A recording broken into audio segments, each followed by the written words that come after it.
Without further ado, I want to introduce Joel Simon and Jack Higgins from Earthworks. These guys are a proud partner for W.S. Conley. We sell the Earthworks products and really proud to be such a great partner with those guys. And I just want to thank them for their continued support in our business and to our customers, because they certainly work hard to make sure that you guys are provided as our customers the best information to help you guys build your soils and provide the best conditions for your members and golfers. So without further ado, guys, you can take over. I'm going to mute myself. If there's any questions along the way, I might stop you, and we'll get rolling here. So thanks again, everybody. Look forward to the show. Thank you, Eric, and thank you, everybody, for joining us. This is a weird way to have to present this. It's much better to be able to stand in front of your faces so that Ed doesn't have to text me. And be able to get some feedback. But we're very excited to be able to work for you. We're very grateful for everybody at Landscape and certainly our old friends at Walker and our new friends at 10 Barge, who we've been enjoying sharing some bourbons with over the last number of years out in Kentucky. But what we're going to do is a Soil First Academy that many of you have probably seen before. It's been revised a number of times. Jack and I are going to share off a number of things. Again, as Eric said, feel free to chat away any questions you might have, and Jack will pick them up here, and we'll try to do our best to answer. And obviously, if you have questions of anything that we're going to go over, feel free to talk to us about that. We are going to be talking a lot about soils. We're going to throw a little bit of soil biology, biological soil management in there. Actually, we're going to spend a lot of time talking about soil biology. And we're going to throw a little bit about earthwork stuff, mostly how it relates to the concepts of biological soil management. And one thing I can share very definitively, every year we grow, we change, we learn. We're always in a situation where we're trying to improve what we've learned. Many of you have seen our podcast with Lawrence Mayhew, who is our chemist. We spend hours with Lawrence on a regular basis. He is as brilliant a man as I've probably ever had a pleasure of working with, and he's really kept us very fresh and very on top of things. And we're going to bring some of those concepts to this academy today, some of the things that we're actually doing. But I'm going to get into this by just simply saying, there we go. Already we're messing up our technology. We believe very strongly in the health of the soil, because it is imperative. If we can help you guys get better soil, everything in your world is going to work better. We had the pleasure of doing an academy this week with an old friend that many of you guys know, Adam Miller, who is now down in South Carolina. And we had a chance to meet with him, and his comment was really simple, that, the first thing you got to do is make sure that the soil can breathe. And that really is very, very true. So I'll give you a little background, and I know a lot of you will enjoy this picture, because that's a picture of me with a porn stash from the early 90s. The gentleman with me is my founding business partner, who unfortunately we lost to cancer a number of years, Mr. Jerry Brunetti. Jerry was my mentor, and Jerry was really the brain trust of the company, obviously, and was the original, obviously, was the original formulator. Lawrence and I have really taken over that role since then, but Jerry's legacy continues with us here at Earthworks, and we're going to always continue to promote Jerry's message and his vision, and that's really what it's all about. Many of you have seen our podcast. A few of you have been on our podcast. And we would encourage everybody to take a look at the podcasts. They're available through anywhere podcasts are available, and obviously through our website at soilfirst.com and Earthworks Turf. And the 2-minute turf talks are just little spin-offs that we do, just to throw a little thought to get you thinking about what's going on, and helps it. And it's been very popular. Jack actually kind of encouraged the idea of the podcast when COVID hit. We were a little paranoid, as you guys probably were. What the heck's going to go on in the next couple of months? So, we were not sure we were going to be able to communicate effectively. So Jack came to me and said, maybe we should do a podcast. And I said, oh, that's a great idea. I didn't know what a podcast was at the time, but you brought it to the table, and now you're an avid podcaster. and I'm now an avid podcaster. Yeah. We did our first one with a friend of ours, Josh Saunders, who everybody knows from the area. And Josh now comes on once a year. Well, I guess we'll be a third year with us, right? Yeah, Fourth or year, third year, fourth. fourth year. I don't even know. Yeah, we're doing a series prepping for the Open, for the Open. Women's Open Yeah. that he's going to be hosting in a while. So anyway, there's a lot of information that we're trying to disseminate, and the podcast and the Turf Talks help us get that. You know our family. We've been in the business since 1988.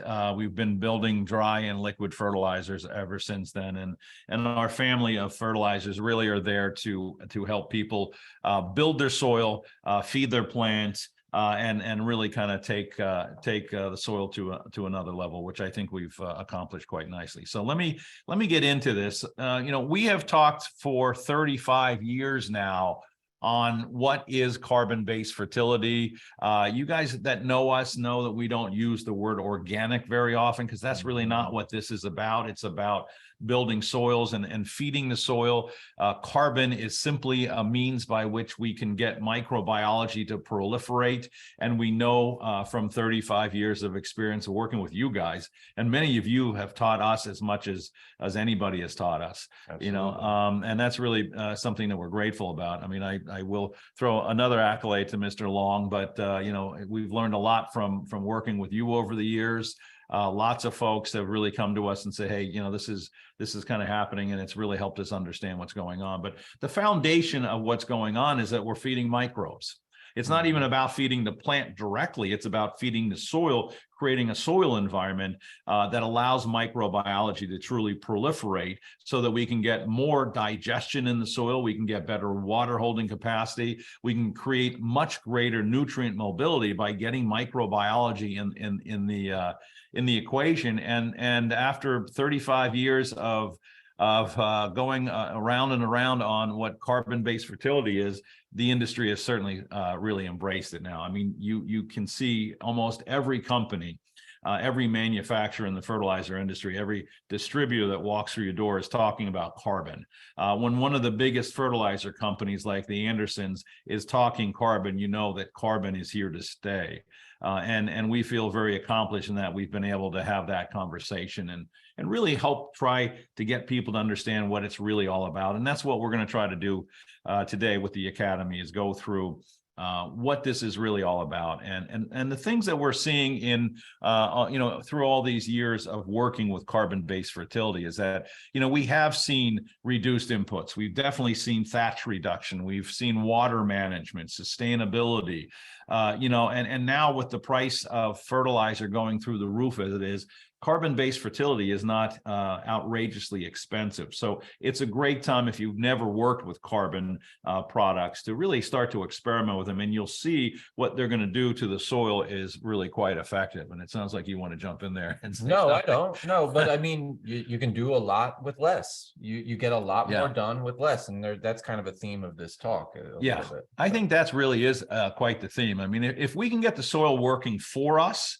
as opposed to working against us. And I'll go through that. And again, there's no criticism to anything that we've done historically, but what we can do is bring the soil more into the focus of what we're doing as turf managers. And that's really what it's all about. So what we're going to really talk about is how a soil really works, because that's really what this is about, is bringing the soil in forefront of this conversation. The industry is so plant focused when the focus really should be soil first, so that we can get that soil piece taken care of. We can get microbiology to be a part of this conversation.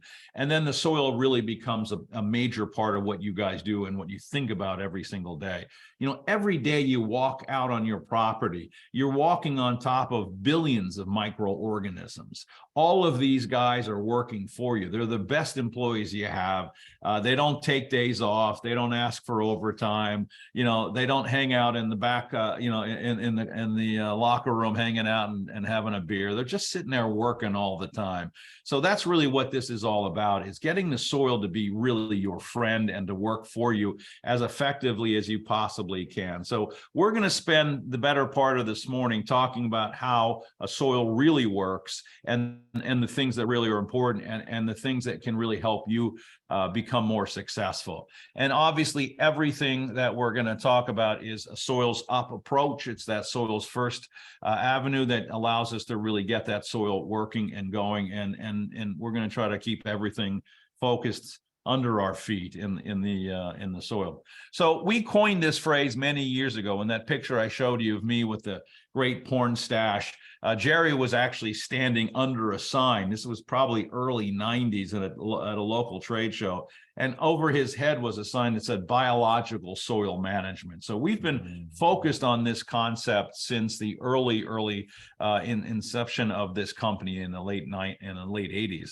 And biological soil management is just that. It's the concept of managing the soil for the purpose of promoting and allowing the environment to promote microbiology. So we can have proliferation of bacteria, of actinomycetes, of fungi, of all these guys, mycorrhiza, which we'll talk a lot about.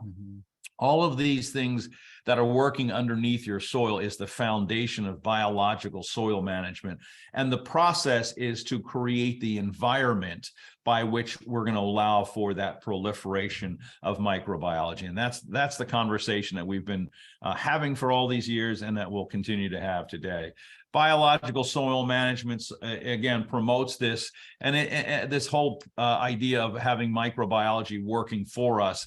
And it's a challenge at times. Certainly soils, some soils are really horrible, hard to manage. Sandy soils that most of us work with are difficult as well, because there's not a lot of holding capacity. There's not a lot of organic matter. There's not a place to house microbiology. So we have to create some of these environments artificially by bringing in materials that allow microbiology to proliferate. But that's what this is really all about, is understanding this little miracle of biology that happens under our feet every single day.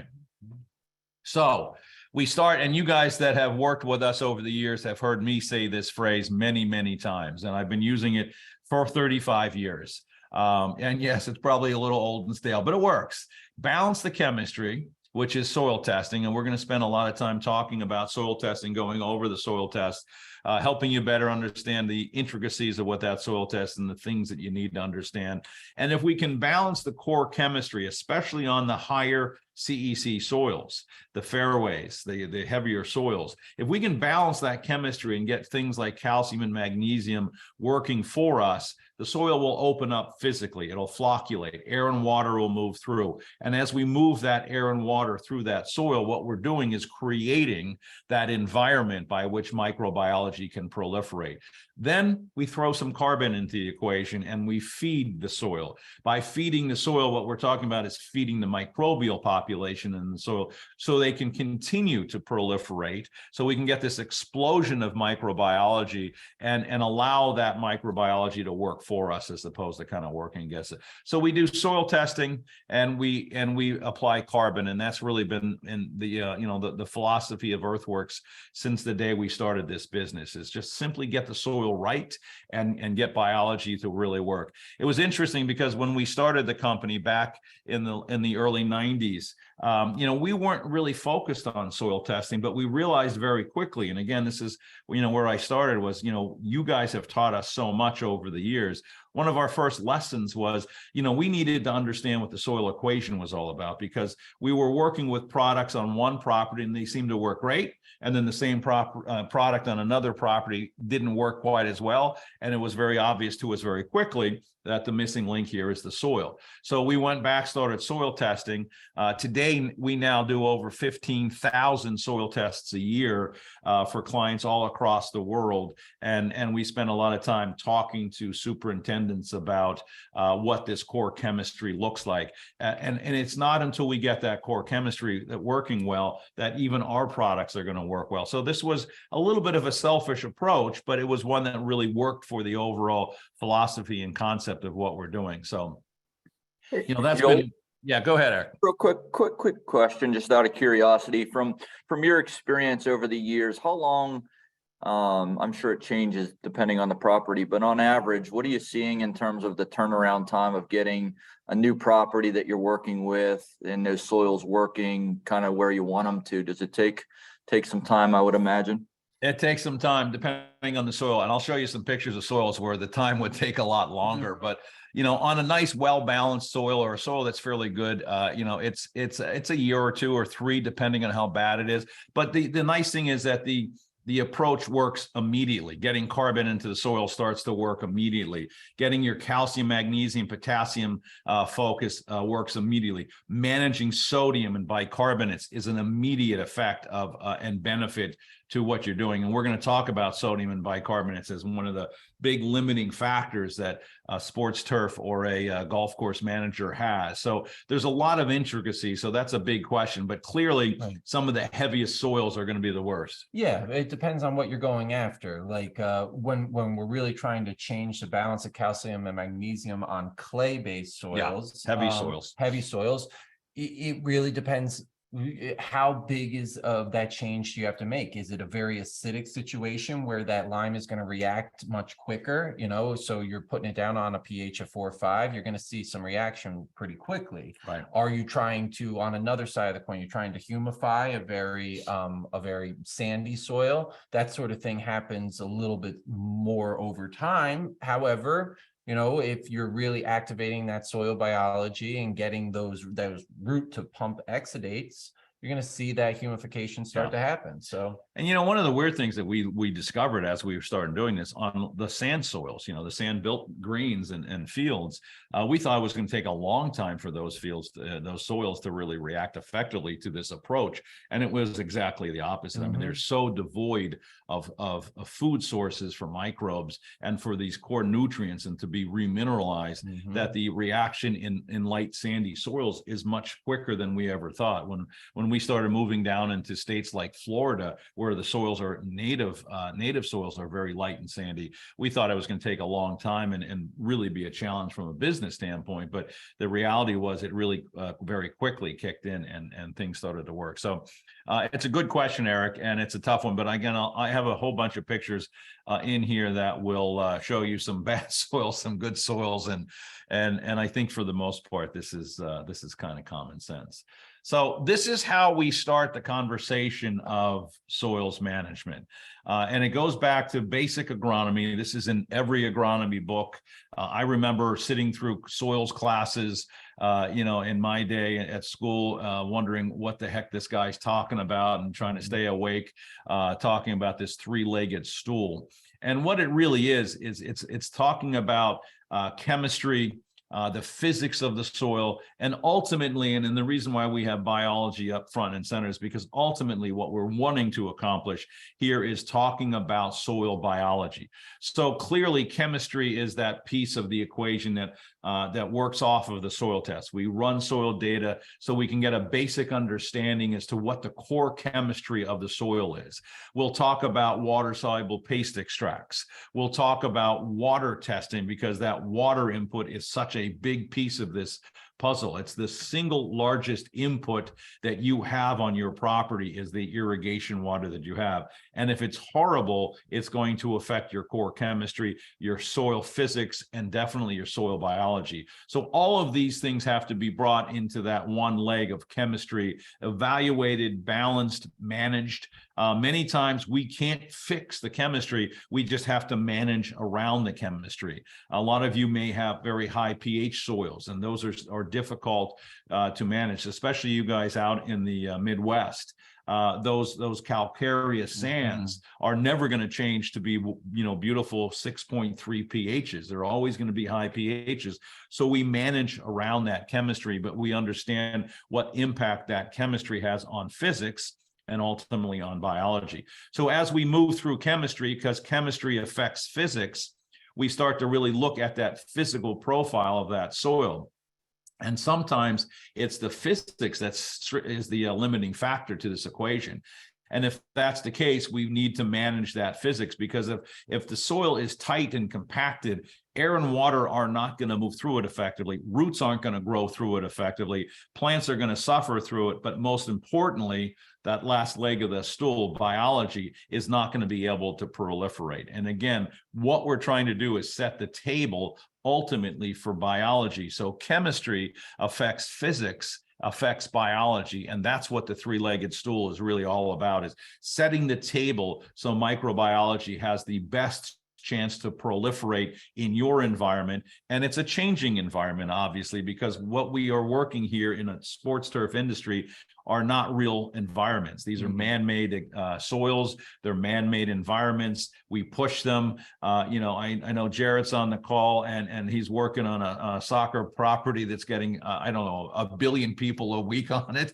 And that's tough to manage that kind of physical pressure. And look at the golf courses since COVID hit. I mean, everybody's up 20, 30% in rounds. So that physical pressure on that soil is enough to really affect soil biology. So all of these things are things that we manage and compensate for, but we focus chemistry first because chemistry is our first limiting factor. And if we don't get chemistry right, we can't get physics and right, and we can't, really set the table up for soil biology. So normally what I do when I do the academy is I go through chemistry first, go through the whole soil testing, go through physics, and then come to the end and talk about biology. But today I'm going to flip that backwards, because the biology really is what we're here to talk about, and the biology is really the big piece here, and it's what we're trying to set up for. So I want to start the conversation right off the bat with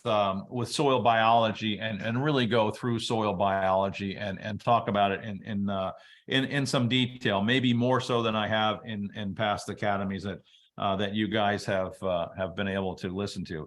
The one thing we'll start by saying is that don't forget that soil that you're managing is a living, breathing, dynamic entity.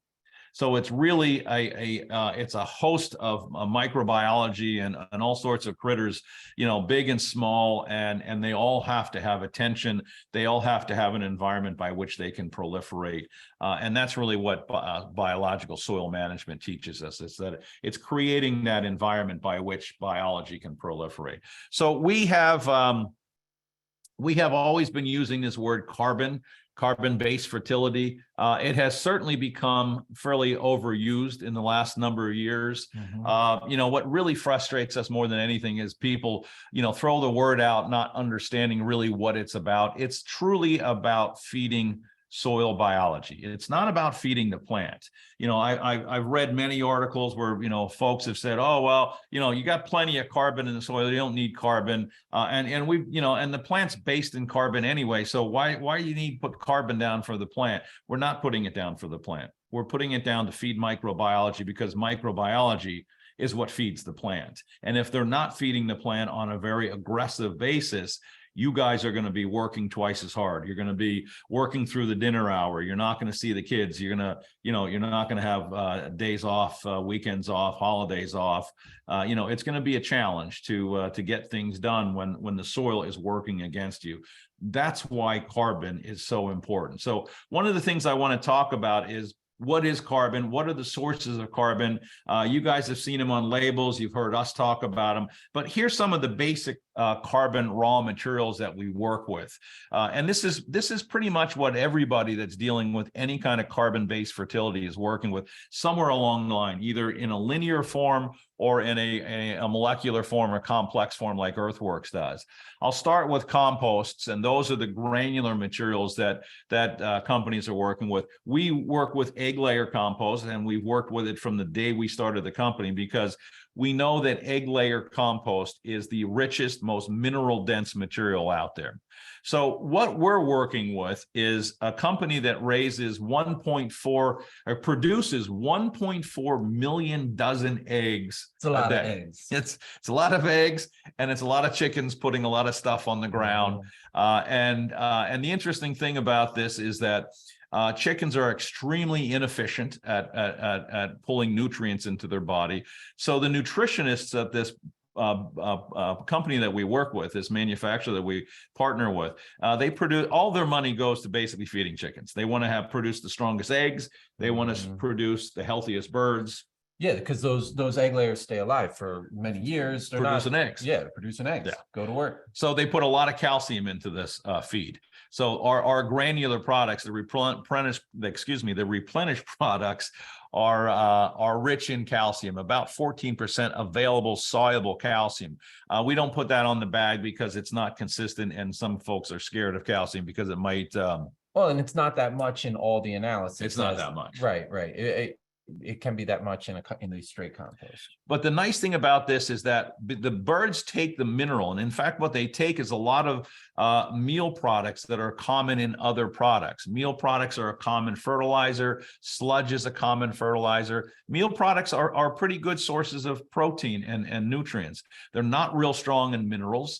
And they have not been digested. So what we do is we feed these meal products to the chickens, and their body digests it so that they create a digested, biologically active material. Then we take that material and we put it into a composting facility for about a year. So it has a second biological digestion. So now we bring a lot of biology to the table. Meal products don't bring that digestion to the table, and sludge products clearly don't bring it. And quite honestly, sludge products are not very healthy for any soil. They're going to sit in that soil. They're not going to digest. The biology is going to struggle working with them. How many people have come across an old is prill or old granular of sludge? Or maybe, the old story I have is that I came to a golf course that was built about 12 years prior, and in the sand bay was a big pile of county sludge. Right. And it had just been sitting out there for 12 years unchanged. Not breaking down, not doing much. You can see it in the soil. So we made a very definitive decision very early on. We want to have digestion. We want the soil to be digesting. We want microbiology to get as available food source as you can. As you go down this list, simple and complex sugars, there's nothing more available. A lot of folks have talked over the years, we're spraying molasses. That's our carbon source, which is a very important carbon source. We use molasses in pretty much everything that we manufacture, but it's a very small piece of the big puzzle, because if all the microbes are doing is eating molasses, they're not going to go out and start digesting lignous root systems. They're going to just sit there and eat their candy bars and go from there. So having some molasses in your program is extremely important. We believe very strongly in it. Not only do we have molasses, we have 3 or 4 different complex sugars that allow microbiology to get a quick shot of energy, and then they start feeding on the more lignous material. We've been using desalinated seawater for a long time, probably for the last 10 years in all of our liquids. And what this material is, it's ocean water with a patent process of pulling out the salts. So what's left behind is all the minerals, and there's as many as 90 minerals in seawater. All these minerals and all the biological residues of the ocean. Of course, there's an awful lot of stuff going on in that ocean. All of that is now in this material. Now, for desalinated seawater is a very expensive material, but it's very valuable to what we're doing. So it's a part of a complex. We use fermentation solubles. These are what we call industrial yogurts. It's a fermentation, so there's been a biological digestion, so that brings a lot of biology to the table. These are starting to gain some popularity across the industry, and we're seeing more and more folks talking about these kind of fermentation materials. You guys have seen a lot on earthworm extracts, worm tea extracts. These are great products. What we try very hard to avoid is linear products. So we don't just put out earthworm, worm teas. We put the worm tea in these products that we're manufacturing. So we bring that value to the table. If all I was using was worm tea, I'd be pushing that soil pretty hard, and I'd be getting a lot of growth, and I'd be overstimulating because that one material is a little too powerful. But when you blend it into a list like this, and we add things like kelp and fish and all those other goodies to have, some of these raw materials, these are some of the real core carbon-based raw materials that you're seeing in the industry. You might see soy meal extracts, which are okay. You might see other types of extracts. Feather meal is a very popular nitrogen product in this, and it's a good source of nitrogen. Unfortunately, it's very expensive, so we can't get a lot of that into a product. But again, meals are really made for something with a higher digestion to break it down. You know, an animal breaks down meals. Single cell microbes take time to really pull the energy out of a meal. Right. So you'll see in a slide that I'm going to bring up next about a pyramid, and that's really the base of the pyramid. That gives us some sustainability of carbon that eventually, as they start to digest, the microbiology is going to be able to use that as energy and also release the minerals that are tied up. Lastly, and I'm going to spend some time on this toward the end of this talk, is humic and fulvic substances. Our chemist, Lawrence Mayhew, is one of the world-renowned humic substance specialists, and we've learned an awful lot from Lawrence over the years. But humic substances do not feed the plant. They are strictly structural. I mean, structure and infrastructure. Think about it in both ways. Yeah. Structure, we'll get into more of it. Yeah, it's a physical thing that allows us to hold microbiology, hold some nutrients, but it's extremely important. And we have been using humic acids, and then they're technically not even an acid, but we've been using humic substances since the very beginning of our company, and they're very valuable. And that's one of the products that you're seeing across the industry, because they are working. They are helping fertilizers work better. They're helping soils work better. They're an invaluable part of the process, and they should really be in everybody's program. And for the most part, I'm willing to bet that everybody listening today is working with some kind of humic substance in some product across their shop. So we'll talk about it, and we'll talk about really what the value of humates are in a program. So this is that pyramid that I talk about, and you know, as Jack was talking about, meals are a little bit slower to digest, so we would put those down toward that sustainable level on this pyramid. But we want to feed the soil on a sustainable, on a moderate release, and on a quick release basis, so that microbiology is constantly feeding. This is why complex formulations are so important. If all I was to put down was a meal, I'd have a nice base, but it wouldn't give me quick energy for microbiology. So the immediate reaction would be slower to happen. It would take a while. If that's all I had in my system was a meal-based product, I would have a good foundation, but it would take microbes a while to release that. So we add, you know, more available things into the equation that allow for uptake. The composts are a little bit more available because they've been digested. Obviously, the pinnacle of this pyramid is the liquids that have sugars and molasses and more available things. This is why when we built the business, we built it with a granular and a liquid approach, so that we're constantly creating a feed of energy to microbiology. And as you can see here, you know, our replenished products are more of the sustainable base. The Foliars Plus with that biocharge, which is that whole carbon foundation, is more toward the top of the pinnacle, so that we're constantly feeding microbiology. Two mantras of Earthworks: carbon and diversity. I'm glad you got the word mantra in there. That's very good. Very happy that you were able to get that in there.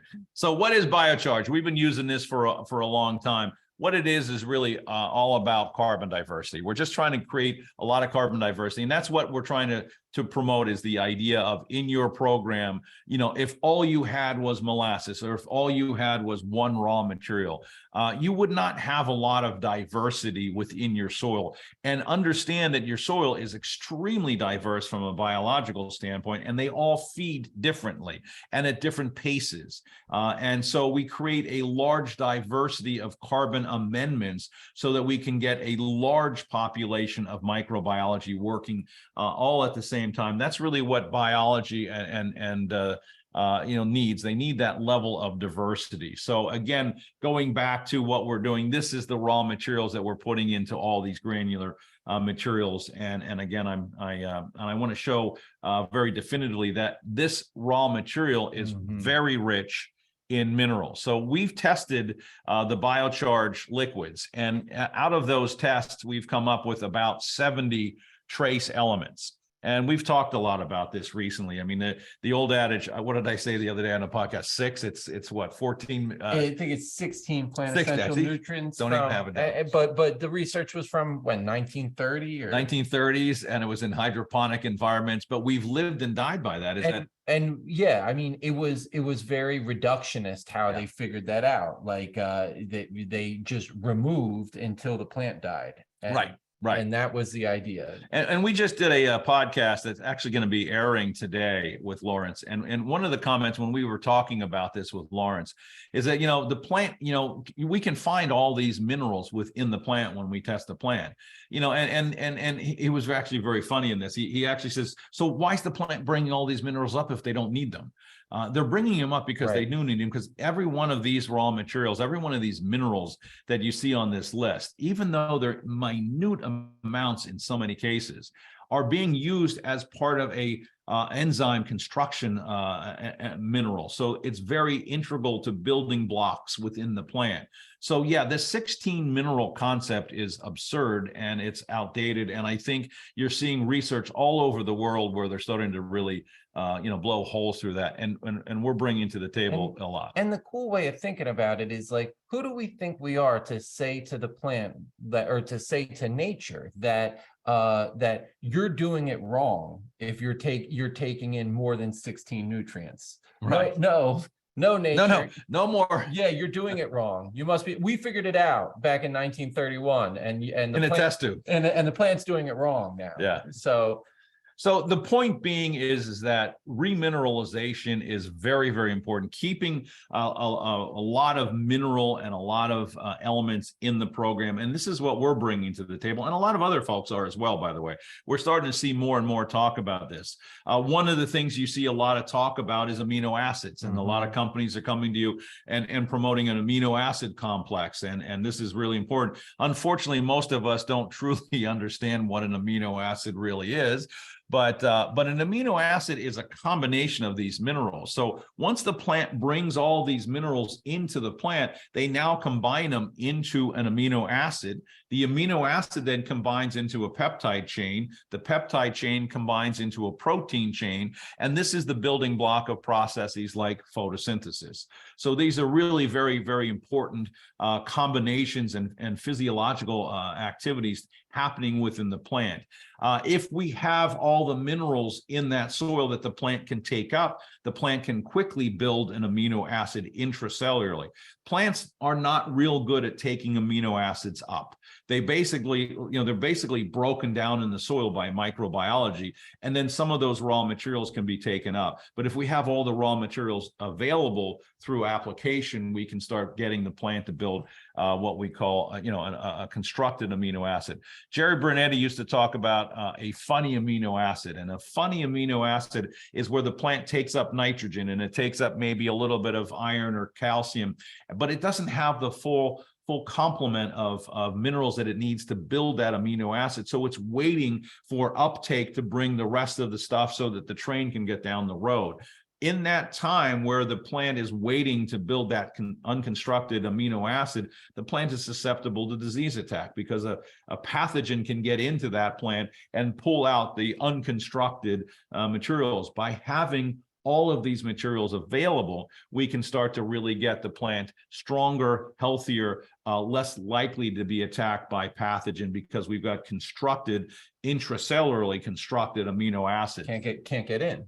Can't get in. Well, can get in, but the refrigerator door is locked, so they're not going to get anything to eat. So what we have found in our testing in our product line is that we actually have a huge amount of amino acid construction. Now, we have these raw materials, we have these amino acids. The amino acids may be broken down in the soil, but the soils are starting to get active biologically. So now these amino acids can be broken down. Having them in the program is very effective. The main reason why you see a lot of amino acid in this industry is that amino acids help us stabilize the products in the jug.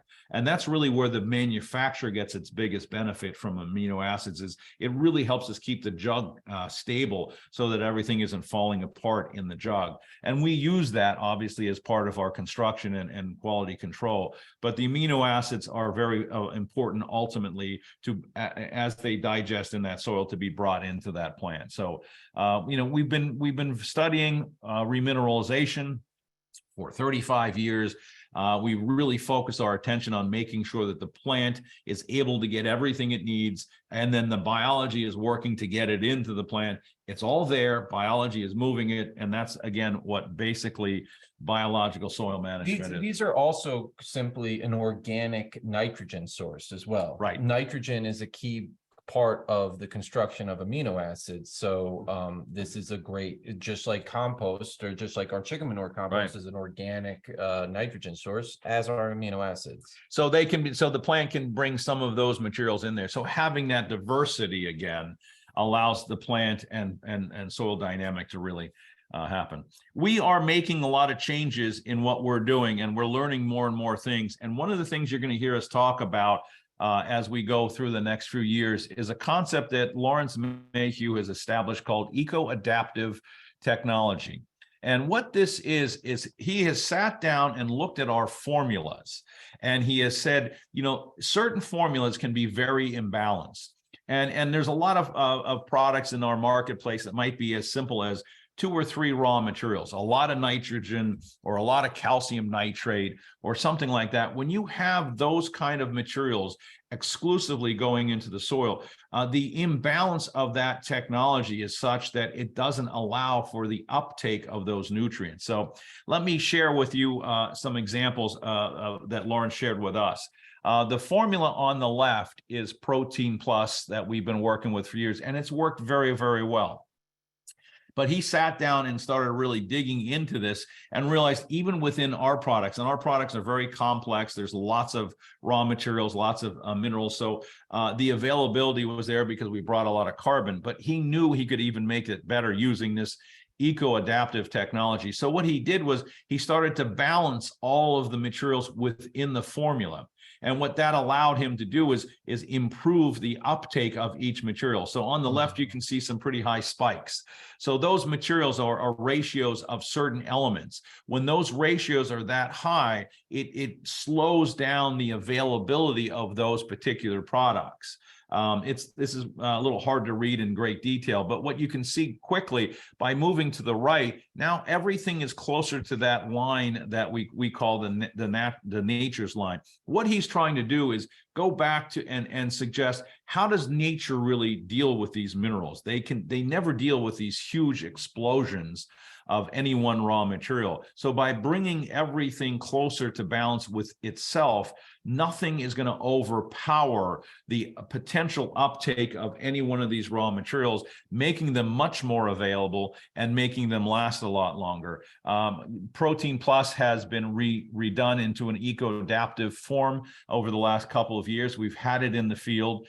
Jack really was the one who started bringing it, and you've got a couple of clients that have been working with it. And the changes, people that have been using the old formula, which liked it, saw the new formula, worked with it, understood what the eco-adaptive was really kind of all about, and it really made some sense. Well, let's talk about the character of the product, because that was where we started. We said, what do we want the product to do? We want it to work like a nitrogen liquid, or a nitrogen focused liquid that provides great color and great recovery, without a lot of top growth. That's what we want Protein Plus to do. Well, and to do it with less, to do it for a long period of time. So the specific site, we were talking about a 3-week spray cycle.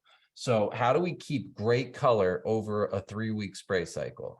And that was part of the challenge. So, like Joel's saying, let's talk about eco-adaptive technology. What is the real idea here? It's formulas that work with nature. They work with nature by mimicking nature. That's the idea here. We're trying to mimic how a natural system gains that homeostasis.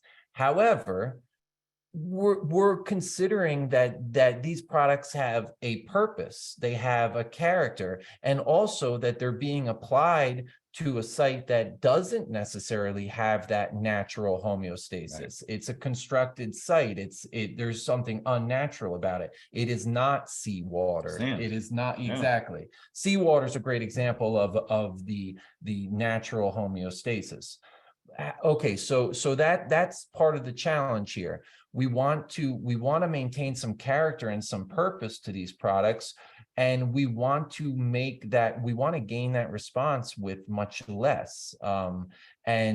So you can really see each of those lines are derivations off of that nature's homeostasis line that's represented as the baseline. This line here, right across. So each graph line is a ratio of two elements to one another, right? So starting magnesium to calcium, you can see throughout across.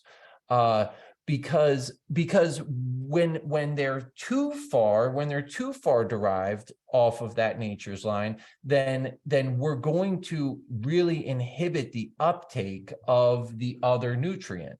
So we want to maintain character, but we do not want to overflow the system with something that is going to inhibit or shut down the uptake of the other nutrient. And all of those nutrients are a cofactor for gaining the goal, right? For getting the color that lasts and the recovery that happens with less. So that's really kind of the approach in this eco-adaptive technology. We're trying to mimic nature. And what's very cool is that we consider that this is happening in the jug. This is a conversation right now about formulation, not about soils balance. This is about formula balance. So we're considering that this is a foliar product. This is a plant uptake product. And that, yes, it has enormous benefit when it gets past the plant to the soil, but that we want to gain that power from mimicking nature within the formulation. And that's what this is really about. And that's what you're going to hear more and more from us about as we talk further about eco-adaptive technology. And when you marry eco-adaptive technology, the balance of the minerals with a lot of carbon, which is what we've done, now we've improved mobility and we've built products, and we feel very comfortable about this. We built products that are going to last longer, that you can use a little bit less of. I'm sorry, Eric, I don't mean to affect that, but that's really what it's all about. I mean, we're trying to do more with what we have and get a longer ride out of it. And all of our products will eventually be formulated through this eco-adaptive technology. But Protein Plus, a product that we'll talk about, K-Vantage, we're some of the first ones out there, and the field trials have been really quite stunning, and really impressed. So that's some of the stuff that we're doing, and again, this is some of the stuff you're going to be hearing. You'll hear other folks talk about doing work like this down the road, because it's obviously going to make a big impact in what's going on in the industry. So let's get back to the basic core of why carbon is so important. Carbon digests thatch. Carbon feeds the microbes that digest thatch. So if we have available carbon in that soil, thatch is not going to be a problem. Thatch is directly related to the overuse of synthetic fertilizer. So and we'll talk about carbon to nitrogen here in a minute or two. But carbon to nitrogen ratios that are out of balance because there's not enough available carbon slows down microbial population. Roots can continue to grow, but there's nobody there digesting those roots into humus. So we have thatch. So thatch can be quickly alleviated by just simply improving the microbiological environment of that soil. And we'll also have a conversation about what is good organic matter and what's not so good organic matter. I remember back in early years, a number of professors would say, well, you don't need carbon, there's plenty of carbon in the soil, and there is. I mean, a lot of it, unfortunately, is not very available. And it's like you and me eating a pencil to get food. It's carbon, but it's going to take us a long time to digest. And how many of us have seen thatch that's like a number 2 pencil? Right, everybody. Exactly. Very ligneous, very hard to break down. Obviously, what microbiology does, and why we're feeding microbes is, is to get them to really proliferate, is because they will improve nutrient mobility. The better biological environment you can produce in your soil, the more nutrient mobility you're going to be able to produce, the better nitrogen you're going to get through nitrification. You're going to be able to use less nutrients because you're going to have the system working for you. We're also creating checks and balances for pathogens that are being attacked by a very large army of beneficial bacteria are going to keep a lot of these diseases in check, at least to an extent. And obviously, we're not suggesting here by any stretch that we're going to eliminate diseases by putting down earthworks or any other carbon-based fertilizers, but we will create a checks and balances so it'll soften that attack. Our environments, again, aren't real. We get a lot of pressure, so disease is going to come up by virtue of Mother Nature, by virtue of what we're doing, by virtue of pressure. But by having an improved biological environment, we're going to be able to get an environment in that soil that's going to work well. And by allowing the plant to fully grow and to build those full proteins and really put up a full defense, then it's going to keep pathogens out. Exactly. And maybe most importantly in this whole biological soil management conversation is we're building humus that holds moisture. It doesn't keep the soil wet, but it allows moisture to come and go, and it keeps it in the environment so that we're not pulling hoses every single afternoon, on a warm afternoon. So by getting moisture management through humus, we're going to have a much better environment for what we're trying to ultimately accomplish. And again, the key thing here is that what we're really promoting and what we really have understood over the last 35 years is that it's this diverse form of biology that we want. And that means diverse forms of food. So not just a linear, approach, not just worm tea or not just a meal product or not just sugars. It's a real complex that feeds this proliferation of microbiology in the soil, which is what we've been trying to promote for all these years. So why is this important? I hope and believe that this is probably an obvious question, but it is important because getting these guys to really do the work for us is what we're trying to do. We want to get digestion. We want to have a little composting going on underneath our feet every single day because microbiology is active, and we have to do that by getting the soil balanced and getting carbon into the program and letting these guys really proliferate and become something of value within our soil. Healthy soils are a graveyard of dead bacterial cells.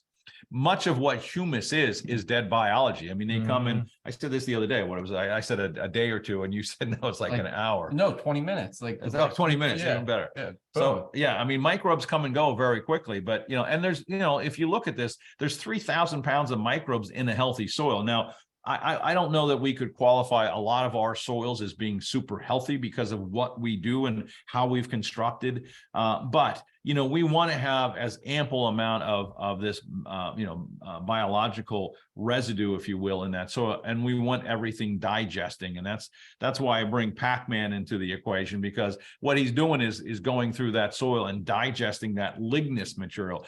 That root system, as it's growing down, it's a tree trunk, and it's not going to be a food source until it really breaks down into an available carbon source that microbiology can really get into. So let's get right into something that I think is probably the most important thing in this equation, and that's the carbon to nitrogen ratio.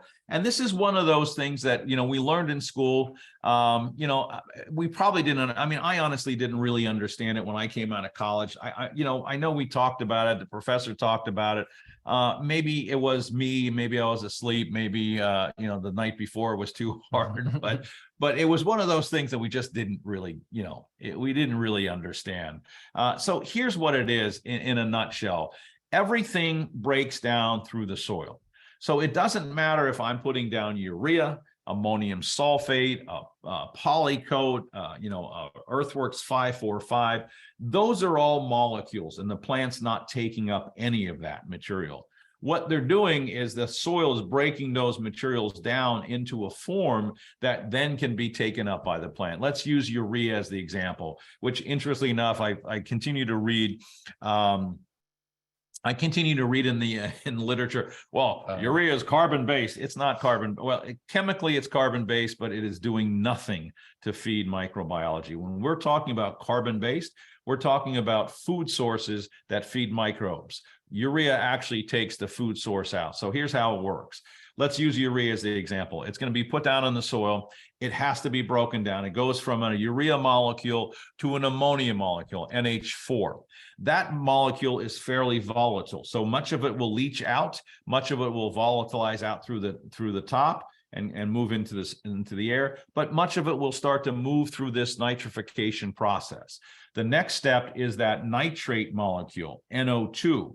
Now, that molecule is fairly stable within the soil. It's a very complex molecule that's not going to be taken up by the plant or volatilized out through the system, but it can be broken down in the soil process. In that soil dynamic, it will be digested and broken down, and it'll be broken down into nitrates. And nitrate is the form of nitrogen that can be taken up in its true form, NO3, into the plant. Now, a lot of folks will say, well, then why don't I just use nitrate fertilizers? Those are still molecules that have to be broken down to just the NO3. So if you did calcium nitrate, you would have a lot of digestion or a lot of breaking down to get that into an NO3 form.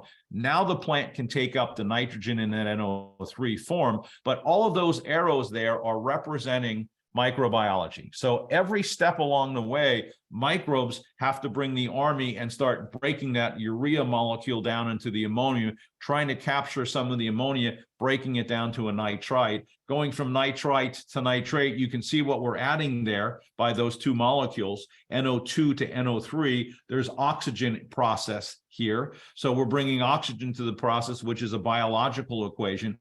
Every single step of the way, microbes are working, but they need energy. Just like your truck needs gasoline. If there's not energy in that soil, then that process is going to be very weak. So if you're and many of you have been in a situation where you had to push 4, 5, 6, 7. I've had guys pushing 10 pounds of nitrogen in order to get the color that they need produced on that property in order to get things working. Especially guys that have seen that go up over time. Right. You know, oh, this site, I only really used to I got this response out of 4 pounds a couple years ago. Now I'm needing to use 7 pounds. And the reason why is because we're burning out the food source that keeps the microbiology going. So when I put down urea as an exclusive diet, I force that to go through nitrification. There's a lot of energy being burned out of that soil to use for the microbes to make this process happen. So that's why carbon to nitrogen is a conversation. That's why it's so important in our industry that we supply available forms of carbon to the soil so that we keep the microbes active, so that when we do put down some urea or ammonium sulfate or whatever it might be, it goes through nitrification efficiently. Most of it gets to the back end into the nitrate, and the plant can take it up, and we can start to use less. And everybody's seen what has happened to the price of nitrogen in the last couple of years. My guess is it's not going to come back down. So we're going to always want to be very careful about the utilization of these products by having carbon associated with that soluble nitrogen, either in the spray tank or in a bag or in a program.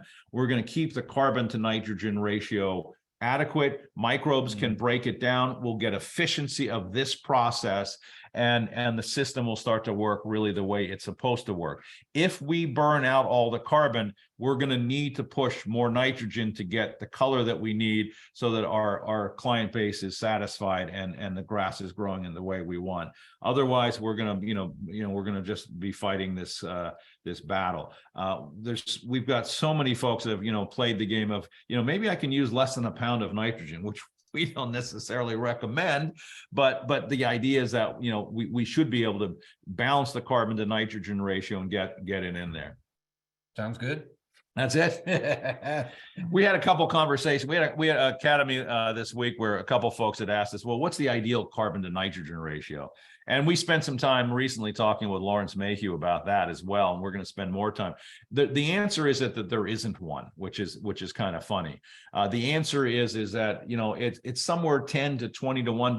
But the problem with that question is that we have to ask first the question, is this good carbon or is it not good carbon?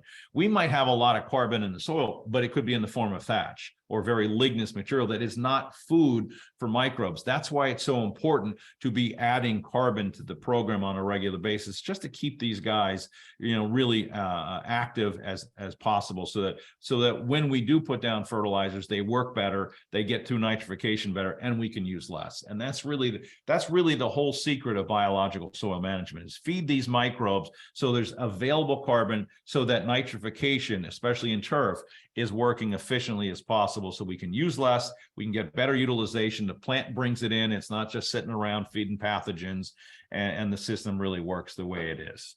How'd I do? Yeah, I think it's pretty good. I mean, the answer on the carbon to nitrogen ratio is, there isn't one, because what are we talking about? The carbon to nitrogen ratio of the root zone of a product on a sandy root zone, you're never going to be loaded up with ideal humus. It's not that's not what's happening. And like you said, well, what is the carbon that we're talking about here? Is it super thatchy? Right. Is it useful?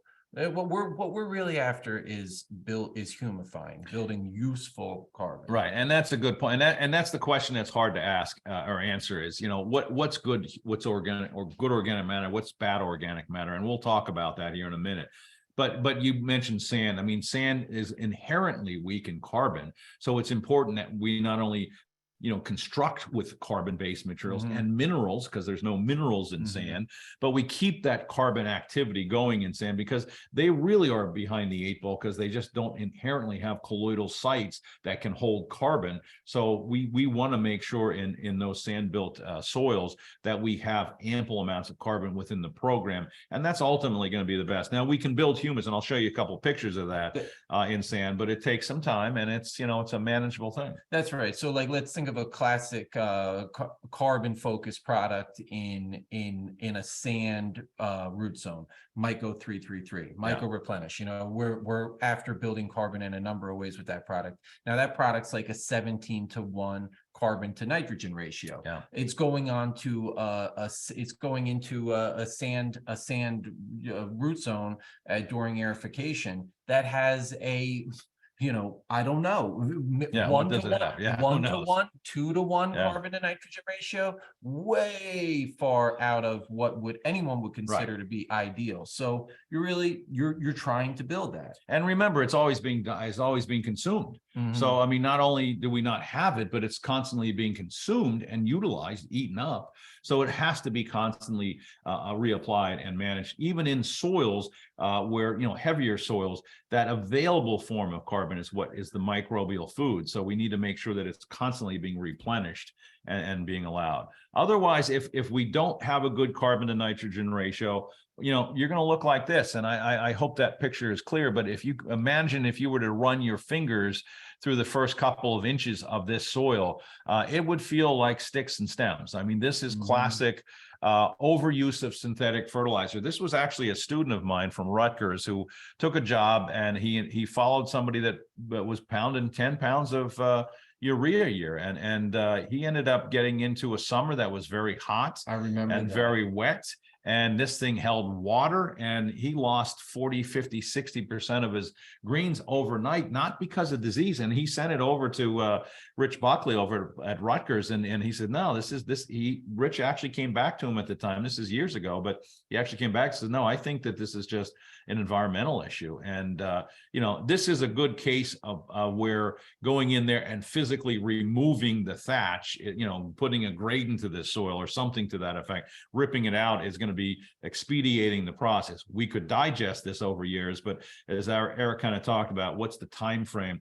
In this case, we rip it out, we start over, we get some available carbon in there, and we start to make the system work. Right. Well, let's talk about that bit. Those first 3-4 inches, they're like a Scotch-Brite sponge. Right, They That's what they are. That's what it is. Where it came from. That was invented from that. Well, I remember this fella calling in the morning, and it was the night prior. You had said, oh yeah, I was leaving somewhere late last night. I got in my car at like midnight, and it was like 98 degrees. No, it was 100 degrees. I was leaving New York City, coming home an hour back, and I'm looking at midnight, and I'm looking at, I wasn't drinking.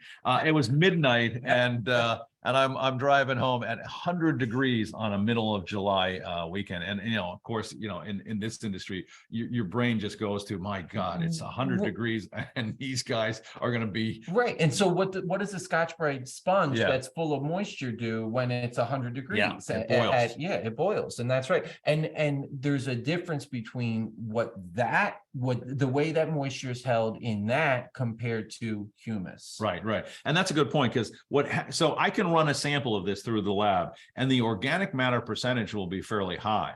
And people, oh, that's way too high. And in this case, obviously there's a physical issue here that's problematic. But that goes back to the question again, what's good organic matter and what's bad organic matter. I'll show a slide of that down the road here, and talk about some of that in a minute. But this was a sample that we actually pulled this week down in South Carolina, and you can look at that soil. I mean, that soil is obviously, this is a fairway, very heavy soil, lots of stuff up on the surface.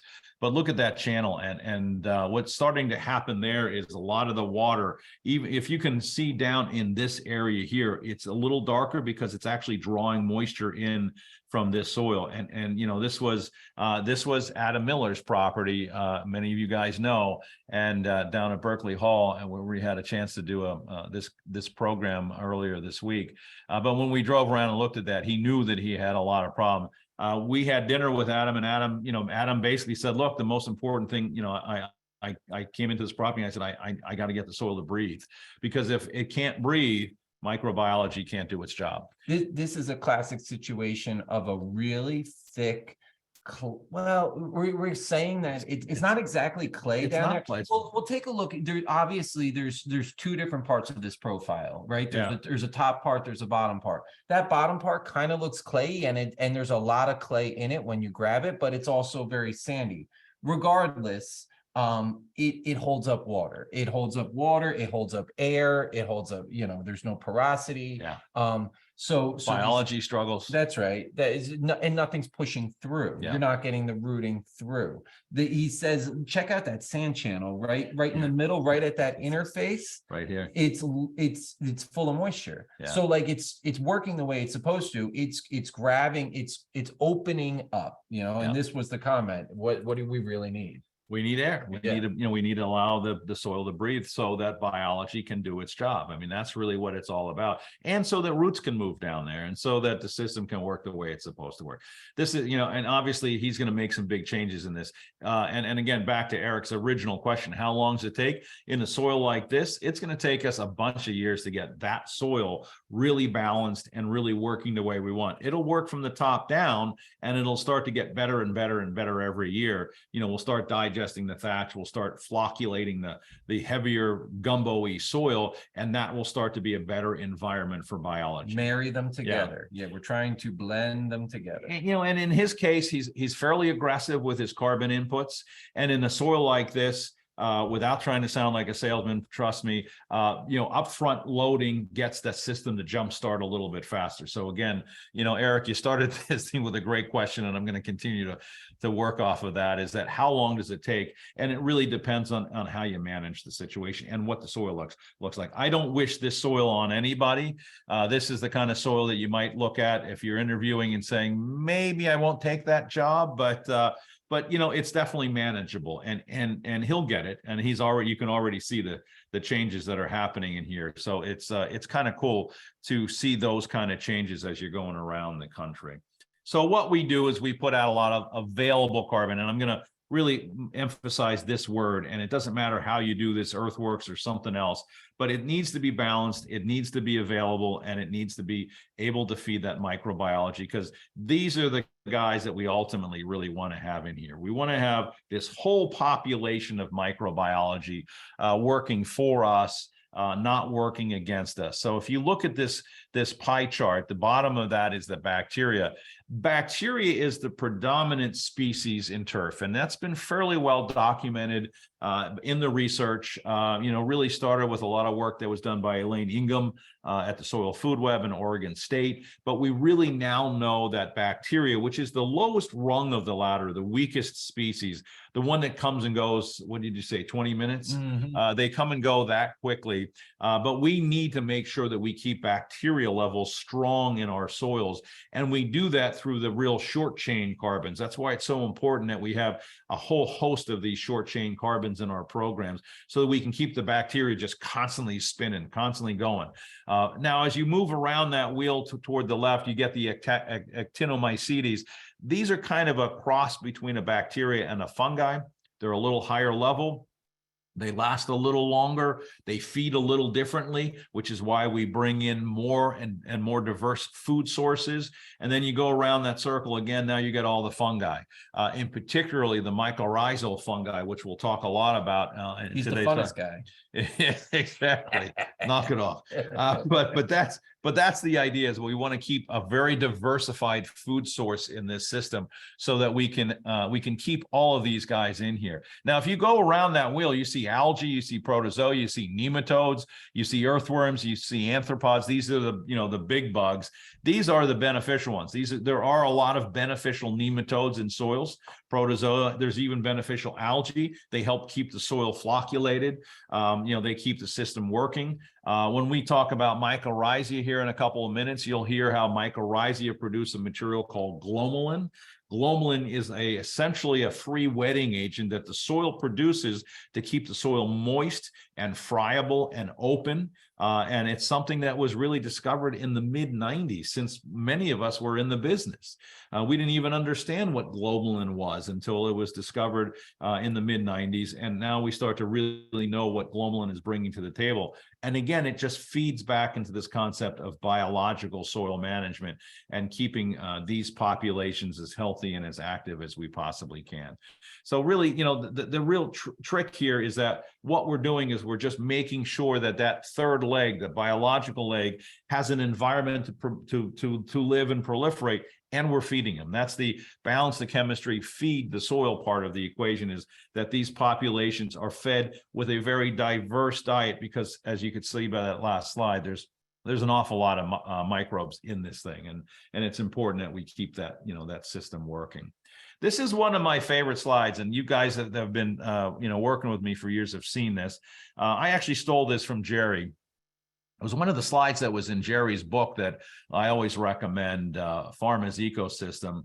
And it's a fascinating slide, because what it shows is that shadowing to the left and right of that root is carbonic acids. It's the material that's coming down from the photosynthesis process. So the plant sticks its head up into the sun every day, and it turns that sun energy into all sorts of plant energy. And as much as some studies have shown as much as 80% of that material might be pushed down into the roots, because what the plant is doing with this material is saying, I need to be able to get, calcium or iron or phosphorus or whatever it might be. And if it's not there, it's going to keep looking for it by putting out these organic acids and trying to dissolve some mineral that it might find within its soil root zone, or bringing in microbes to the table to help bring some of this material in there, which is very important. So the process by which the plant works is by pulling this photosynthetic fluid down into the soil to get what it needs, because the plant understands that if it's not getting calcium, it's not going to live. So it's going to go out of its way to keep pumping and pumping this material almost to the point of death to get this mineral into there. So as you can see, these rhizodeposits coming from this photosynthetic fluid are rich in things like carbohydrates, amino acids, these carbonic acids that I talk about, flavonoids, fatty acids. These are all things that help stimulate and feed microbes, brings the microbes to the table, and it starts the process that Jack's going to talk a little bit about here on rhizophagy and some of these other things.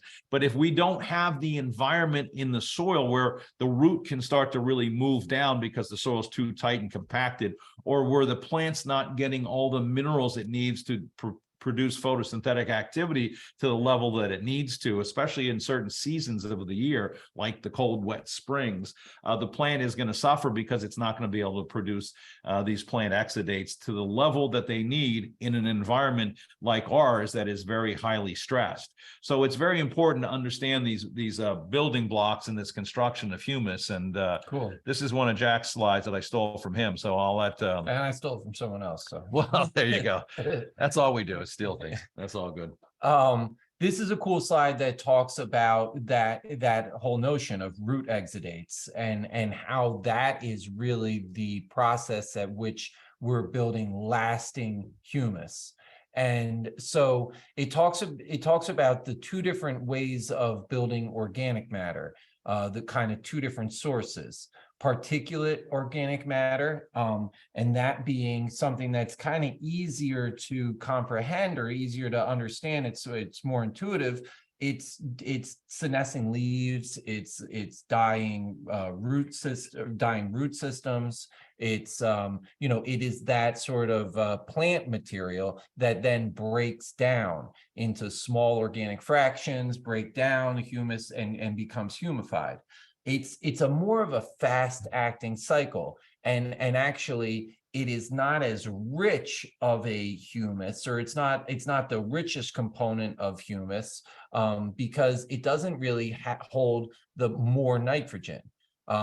So what the right side of the slide talks about is more of what we were discussing with those root exudates, those root deposits. This is mineral associated organic matter. So that is when the root exudates come out through that root system and feed the soil microbes. They work together into mineralizing, like we're talking about, and now that mineralization is making this humus richer because it is incorporating more of what's around that rhizosphere, both the mineral and the organic material, or rather the dead bacteria, the dead microbes, right, which is a major source of humus. So this is a much longer lasting source of humus, and it actually kind of puts all of those things together.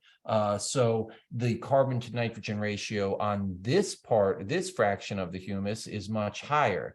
It's a richer source of humus. So and longer lasting. Yeah, exactly. It's going to be there much more sustainably. It's going to be there for a long time. It's going to work for you. And remember that minerals need that organic complex to kind of adhere to stay within that soil profile so the plant can grab. And it really gets into what I get super excited about, which is depositing carbon dioxide out of the atmosphere, sucking it through the plant and putting it down into the soil where it is useful, where it's topsoil, where it's utilized. where it's sequestering carbon out of the atmosphere and putting it to use for the planet. So it's very cool.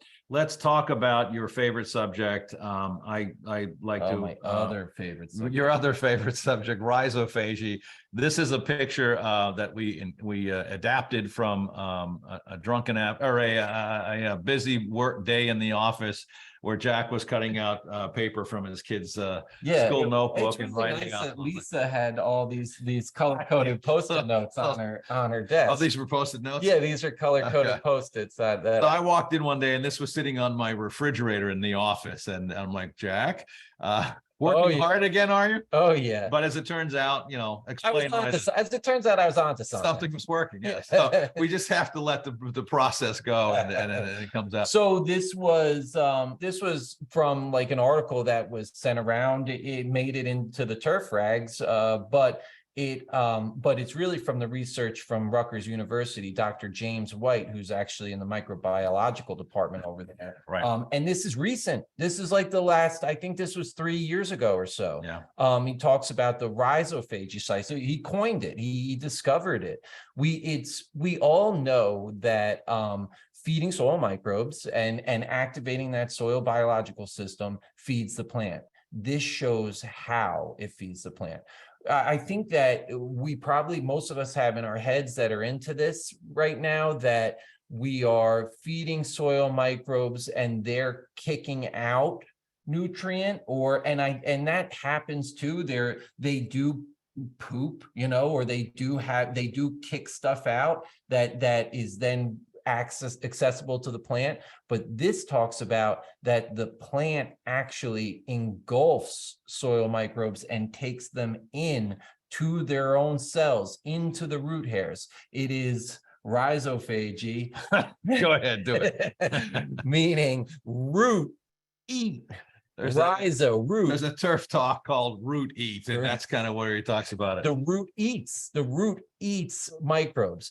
And the other cool parallel to this is thinking that the plant is farming and colonizing a whole microbial system. It's farming the same way we farm on a farm. We farm cows, or we farm chickens, we farm this, we farm plants. Corn. So we are building that system around where we live. The plant does that same thing. It encourages and builds a system to feed itself around where it lives. That's what's happening. So, and what we do at Earthworks, and what we do with biological soil management, is allow for that to happen and encourage that to happen, and maybe prod it along, especially in environments where if we weren't doing that, it's not happening. It's essentially hydroponic. You might as well grow in a test tube. Right. So, and it's not very efficient, obviously.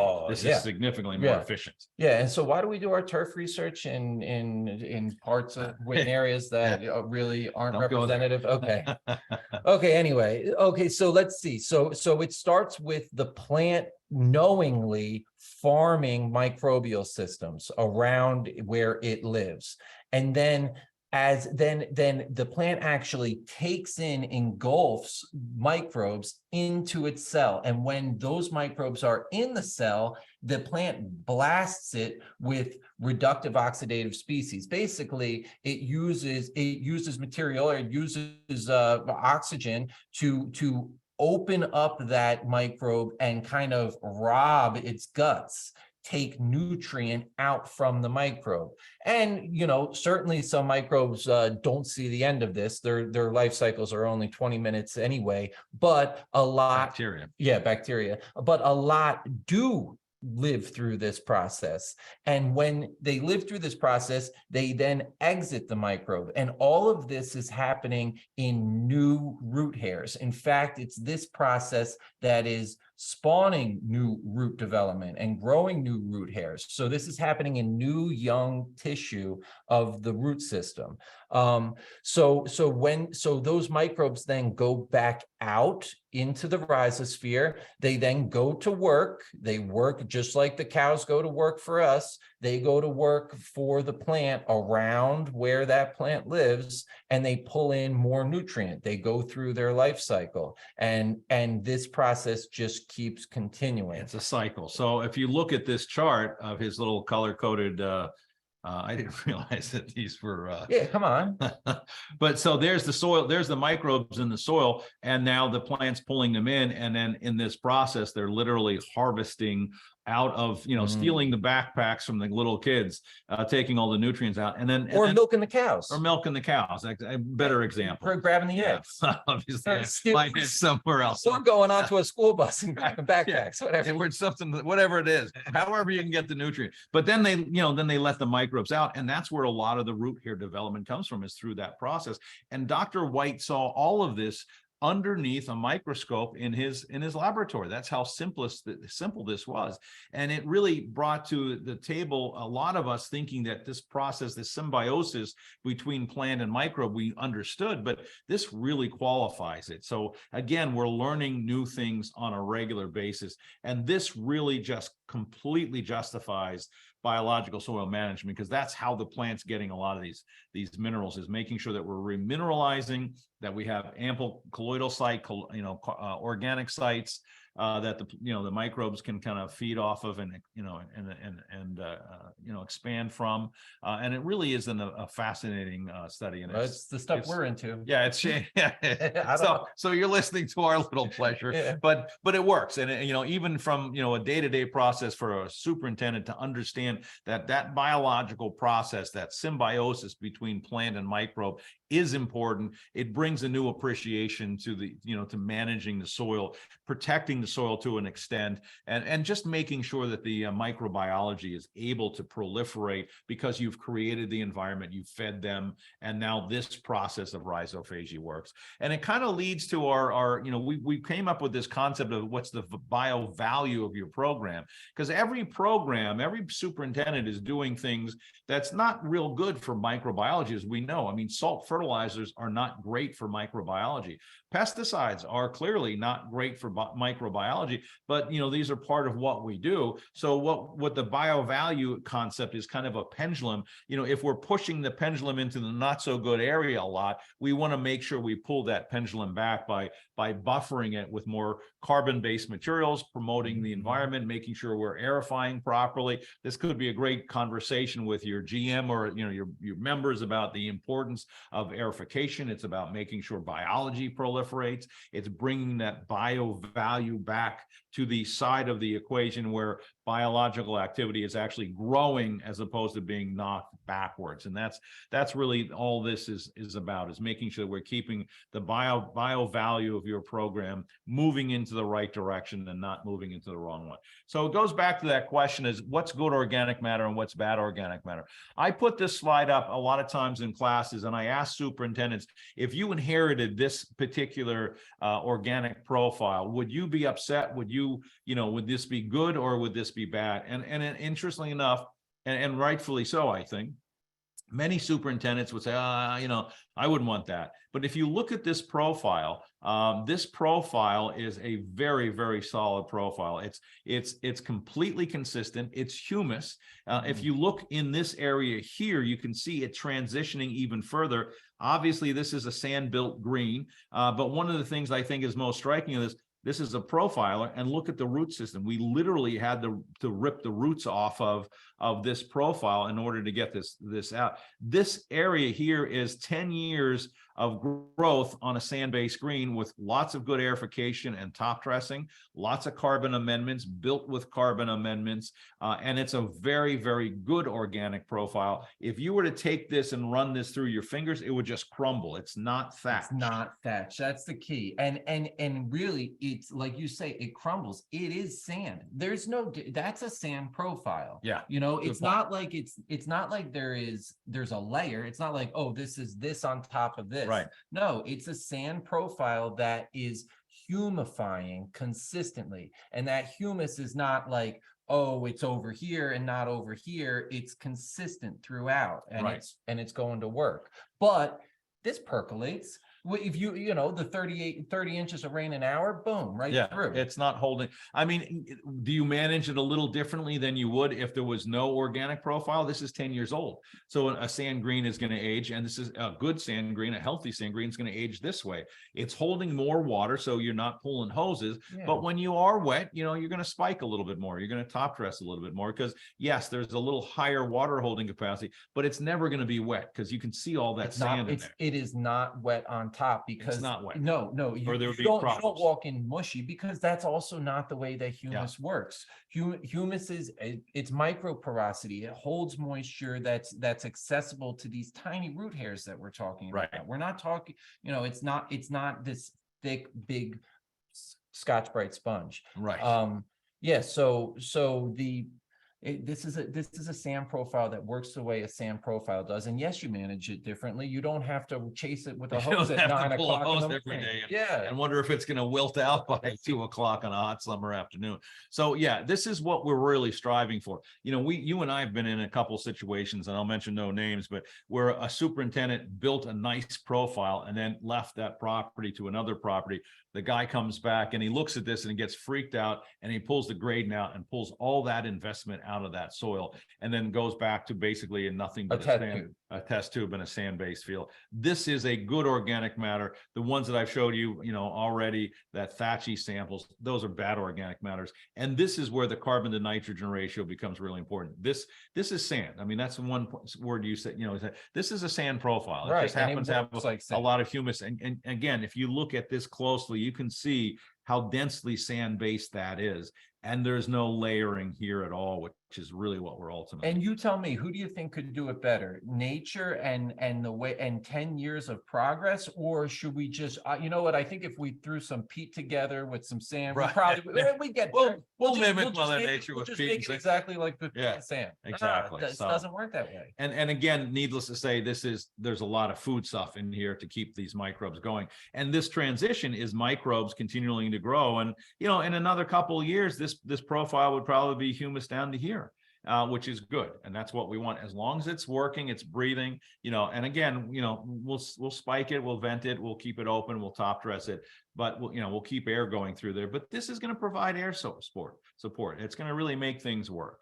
So what we're doing here is we're really looking at data, and we're going to start to talk about data now and really get into the soil testing. What we're working on now, we're working with Logan Labs, and we've been working with Logan Labs since Susan Shaner built the lab in the early 2000s.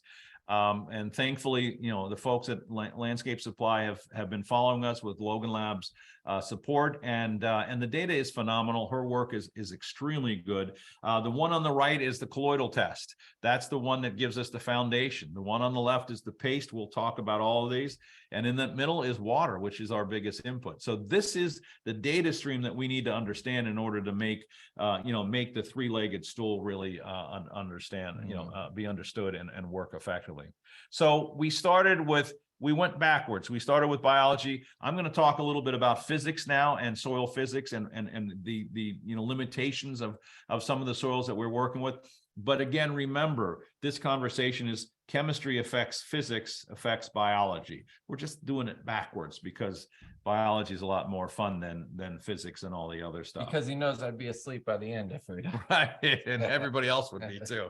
So take a look at this. I mean, physics can change your career. I mean, this is a sample we looked at fairly recently. Just look at that. That's tough to get through. And if you run that, you pull a piece of that out and you roll that through your hand, you're building little balls. So we want to affect physics. Now, the first thing that we would look at is the soil chemistry on a soil like this. What's out of balance? Is there too much sodium? A lot of bicarbonates. Is calcium, magnesium out of balance? Is there phosphorus? Is there potassium? What's going on chemically that's allowing this soil to stay in that state of compaction and suspension? Here's an example of a client that I work with in California, and you can see that's something that I pulled out of a probe. I just pulled the piece out of the probe and I started playing with it. That's my hand there. And I actually took that piece of soil and I started, rolling it into a ball. I took that ball, I stuck it on the dashboard of the pickup truck. We were driving around in a hot afternoon. By the end of the day, that ball was as hard as a rock. And that's what this guy's soil was. Now, in this particular case, this is a high CEC soil. And in this particular case, he knew he had a deficiency of calcium. He was trying to fix this soil by using nothing but gypsum, which is calcium sulfate. Calcium sulfate isn't strong enough to colloidally affect that structure, to bring enough calcium into the situation. So we went back, looked at the soil tests, came up with recommendations. This is a high magnesium, low calcium soil, which is not uncommon in our marketplace here on the East Coast. This was a high mag soil that we applied high calcium lime to. So we would push the magnesium off of the forefront of the colloid and open up the soil physically. And within about a couple of years, he was able to open this up and change. I went back after I pulled this picture, maybe 3 or 4 years ago. He had been working the soil. He'd been getting limestone in there appropriately to the right amount and balance. And he started putting down carbon. I can't do that anymore. It literally just crumbles in my hand. The soil profile is very open. It took him a couple of years, but it was very open and he was able to get stuff to work in there. And that's the simplicity of understanding chemistry, physics, and biology as one three-legged stool. And that's really what we're really ultimately trying to accomplish. So here's the first quiz of the day, and I've already answered the question 100 times. What is the most important nutrient in turf? And when we asked this the other day, and a couple of the guys, their first comment was carbon. Of course, they're trying to suck up to us as we're talking about it. Nitrogen. And the simple answer, and you guys already know this answer, but the simple answer is the most important thing you guys can manage in your soil is oxygen. And, we want to sell you totes of oxygen so badly, but, Eric won't let us do it. But, a 275 of oxygen could be at your doorstep tomorrow if you're interested. But, the point being is that we can't sell you oxygen. The only way you're going to get oxygen in that soil is to build it. You're going to get oxygen in there. You're going to get, you're going to do it through chemical balance. You're going to do it through the building of humus. You're going to do it through aerification and top dressing. So you're going to be getting oxygen in that profile. But like I said, Adam Miller and I were talking, and he said, the first thing you got to do is you got to let the soil breathe. And without oxygen, microbiology isn't going to happen. We can get to the moon, but we don't have oxygen. We're not lasting very long, or we can go deep diving, but without oxygen, we're not going. I tell this story often, and you guys have many of you have heard this, but when I was at Rutgers, I asked the class, how long can we live without water? Couple days, 3 days, whatever the answer might be. Then I said, well, how long can we live without oxygen? And one of the guys in the back of the room raised his hand. I don't know, about a day. And needless to say, he's now a general manager somewhere. But needless to say, without having available oxygen free flowing through that soil profile, and you've seen some pretty nasty pictures here today, you're not going to have biology, and you're not going to have roots, and you're not going to have a plant that's taking up nutrients. You're going to have a plant that suffers, and you're going to work 4 times as hard to produce that quality product that you can produce, but you don't have to work that hard if you get the soil right. So let's talk a little bit about this. What happens when we don't have oxygen moving freely through that root zone? Everybody has seen this somewhere along the line in their career, but somewhere along the line, you get something that looks like that, and needless to say, smells like that. And it's disgusting. I mean, that's a horrible black layer, and you can see that's pretty darn close to that surface. So that's one of those profiles that you could literally walk out onto the greens and smell the anaerobic. And many of you guys have seen me do this. I tend to pull a plug every time I'm walking around, and the first thing I want to do is smell it to see if I got any of that little anaerobic whiff going. Because if I start to smell that anaerobic, we can do something about it. We can bring out an aerifier, a spiker, or a top dresser, or we can get something to happen. And then we can go back to the soil test and start saying, well, what's going on here that's not right, allowing this to open up and really be effective. Anaerobic bacteria produces alcohols and toxins that are damaging to plant life and, as importantly, to the beneficial bacteria. But here's what really happens. I mean, we think about anaerobic bacteria, that these are these guys, are their unique thing, that they don't need oxygen. Well, they do need oxygen. They just have been able to evolve into a form that allows them to find ways to get oxygen when there's not free flowing oxygen in the environment. So what they do is they go into that soil and they start finding oxygen molecules, and they break those bonds and they steal the oxygen. The best example in our world is NO3, that nitrate form of nitrogen that we want the plant to be taken up. But before that happens, in an anaerobic environment with lots of anaerobic bacteria, they're going in there and breaking off that O3 and stealing that oxygen, and everything else just volatilizes and the plant doesn't take it up. You're losing maybe 40-60% of your nitrogen if you're not letting your soils breathe adequately. Even that little bit of anaerobic that you might smell is going to be enough to start generating anaerobic bacteria that are going to start to steal some nitrogen. So it's extremely important that we really, keep that oxygen flowing by getting chemistry going. So let's get your coffees filled up, because you're going to need it now. We're going to talk about soil tests. All right. But let's talk about the standard soil test. This is the colloidal test. And this is the test that we pull to make sure we have an understanding as what the foundation is. Extremely important on high CEC soils, but also very important on low CE sand-based soils, because it gives us a foundation. We follow a base saturation model because it works. It's worked every single time. on high CEC soils. We get criticized a lot because it doesn't work on sand, which we understand that fully. We don't use a true base saturation model on sand, but we do use it as a guiding point to understand what's there. How much sodium is in the soil? What's the pounds per acre of calcium? Is there phosphorus in the soil? You know, how low is the OM? Yeah, how low is the organic? How high is the OM? How high is the OM? I mean, it gives us a starting point to understand, and we would never look at a soil without having a foundation and a starting point. This gives us a roadmap. You know, it gives us an idea as to where we're going to want to go, and you know, and it allows us to understand what's going on. If you look at this page, I'm going to come back to this page here in a couple minutes, but if you look at this page, which one of these samples is the sand-based grain? And it's pretty obvious by looking at the data on there. And I'll give you a second to answer the question. The answer is obviously the low CEC soil, the number 2, which has got the lowest CEC soil.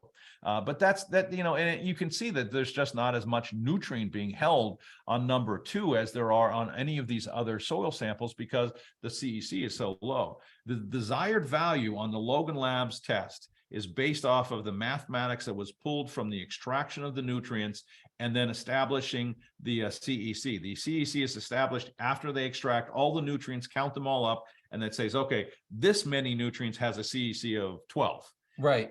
And also considering that the pH is also a factor in that too, because the pH, you know, represents hydrogen, which represents empty seats on the colloid. So that low pH of that also goes into that equation. So on this test, we can actually tell you without knowing the pH, pretty much what the pH is, because it's going to show it on the base saturation as exchangeable hydrogen. So on that ideal sample, number 1, 10% hydrogen will always have a pH of 6.3, which is theoretically recognized as the point at which we have maximum potential nutrient mobility. And good biological life, you know, good support for microbes. It's a good environment to live in. We'll get back to that, but you know, I'm going to get back to this in a little bit more detail. But again, getting air into that soil is imperative, and when you have aerification holes, you want to make sure that you're utilizing those holes effectively by getting carbon and mineral into this. The program that we've been promoting for so many years is Renovate Plus at 10 pounds and Myco Replenish at 10 pounds in the holes. That gives you minerals. It gives you a zeolite material that helps open up porosity. It gives you an organic matrix, a mineral matrix, and it gives you an awful lot of mycorrhizae, which we'll talk about down the road. And this product, which was built in the mid-Atlantic by a few of you that had used it as raw materials and then cursed me for not having it all in one bag, is now a one-bag product. I think Ed Long coined the phrase the schmutz mix. This is the schmutz mix in a bag. Thank you, Ed. And it's a mineral, organic and zeolite matrix that is wonderful for construction. If you're doing any kind of construction, aerification, we've also found that zeolite has Penn State has done some work on this. Dr. Fidanza has done some work on fairy ring and saw that the zeolite is actually helping keep some of the fairy ring problems down. So there's some real benefits. So that's the raw material. Let me get into a little bit of mycorrhizae, because I think this is a study that is important to understand.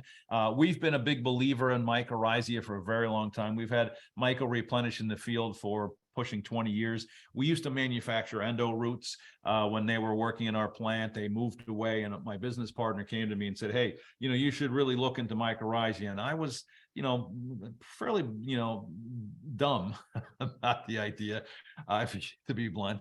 I wasn't a big fan of the concept of bugs in a jug, and I wasn't sure what this was all about. But when I started really studying it, I realized, man, mycorrhizae is everything.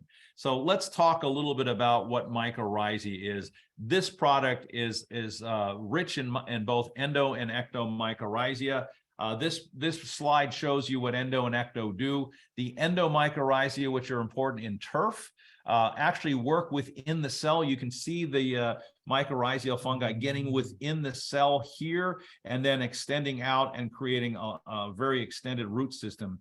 For landscape materials, ectomycorrhizae is predominant. It actually works between the cells, but it functions essentially as the same, of bringing water and nutrients, and in particularly, most importantly, what mycorrhizae does is it brings phosphorus into the plant, because phosphorus is extremely tightly bound. It's a negatively charged element. All of our soils have calcium and magnesium and potassium. That kind of blocks the uptake of phosphorus. And so mycorrhizae are in that soil profile to get into that plant and then go out into that soil and find phosphorus. They're mining phosphorus and bringing it into the plant along with other nutrients and water. But that's one of the main reasons why having mycorrhizae in your program is so important. It keeps phosphorus, which, remember, phosphorus is the energy element. It's the one that the plant calls on when it's under the biggest amount of stress.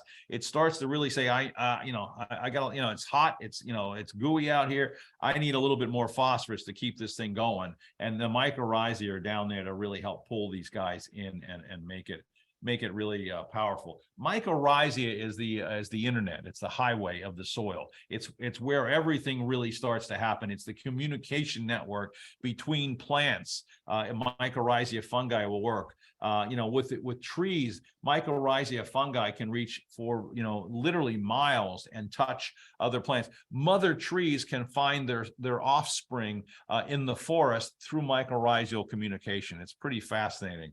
And when you look at it in the soil, it's expanding that root system. So you really got quite the expansion of the root system, and really draw. You can imagine if a grass plant, if that woody ornamental in this picture was a grass plant, and that expansion, you're getting an awful lot of stuff. And as that mycorrhizae moves out there, it's flocculating the soil, it's breaking the soil apart, it's finding water, it's bringing nutrients in, and it's doing all sorts and it's of interconnecting plants together. Now it's not a single plant growing on its own next to another plant growing on its own. Those plants are connected, sharing energy, communicating with one another.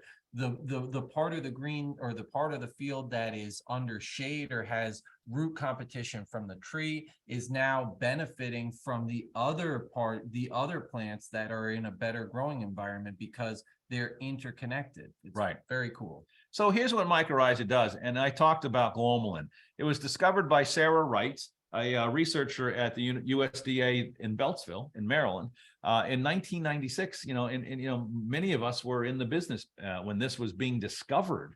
And glomalin is that slimy material that kind of keeps the soil friable and working effectively, which is really a very important part of this process. It is a miner for phosphorus. Again, that communications, it helps pull water into the plant, and certainly what it's doing is it's helping us bring nutrients into that plant, because they're pulling it in. They just expanded exponentially, the root system of that plant. So mycorrhizae means fungus root, and it's a beneficial symbiotic relationship between that plant and oil. It's probably the most researched biological piece of our equation. You can find so much information by just simply Googling mycorrhizae and getting lots of stuff. And it's been known and been around for millions and millions of years. So it really is a very important part of what it is. It's the main benefit is it provides access to these large amounts of water and nutrients, in particular, things like nitrogen, phosphorus, zinc, manganese, which is so important in preventing some of the take-all patch and the other patch disease, copper. But it expands that root system, and it makes that root system really effective. Mycorrhizae are very sensitive fungal spores.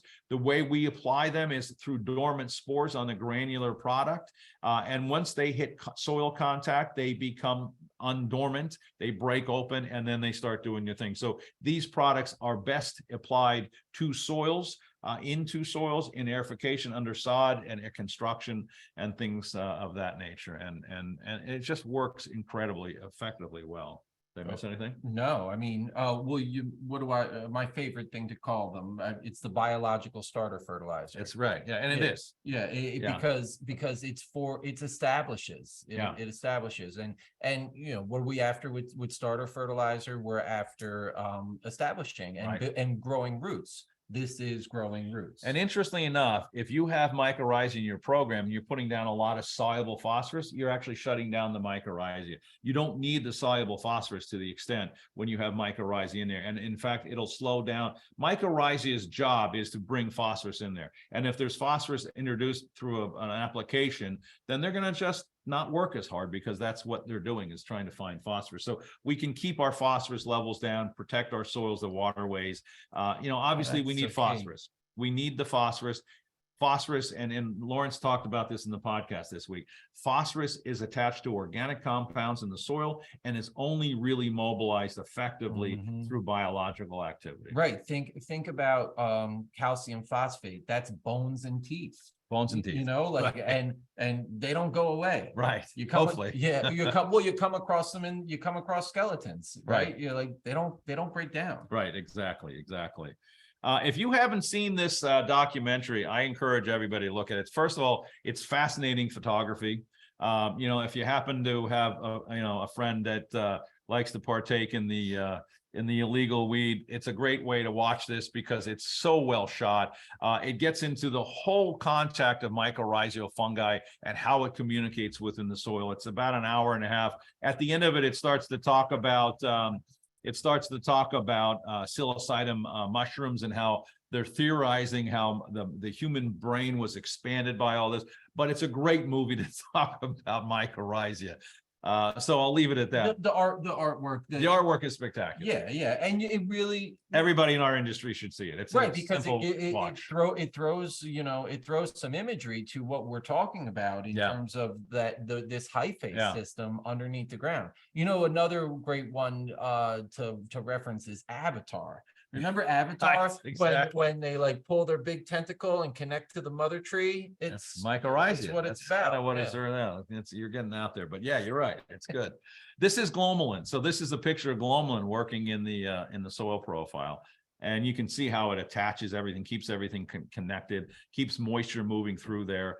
Needless to say, mycorrhizae and carbon helps speeds up germination, and it's incredibly effective. I mean, you should never lay sod without some myco replenish, because it'll just let the sod. I mean, we've had many guys call us up after applying sod with myco replenish. They had to move some of the sod because of an irrigation line, and the stuff had already knitted within a couple of days. It was like 3 days later, and the irrigation company came back because they had to fix something and try to, we'll just pull up this sod and go fix that.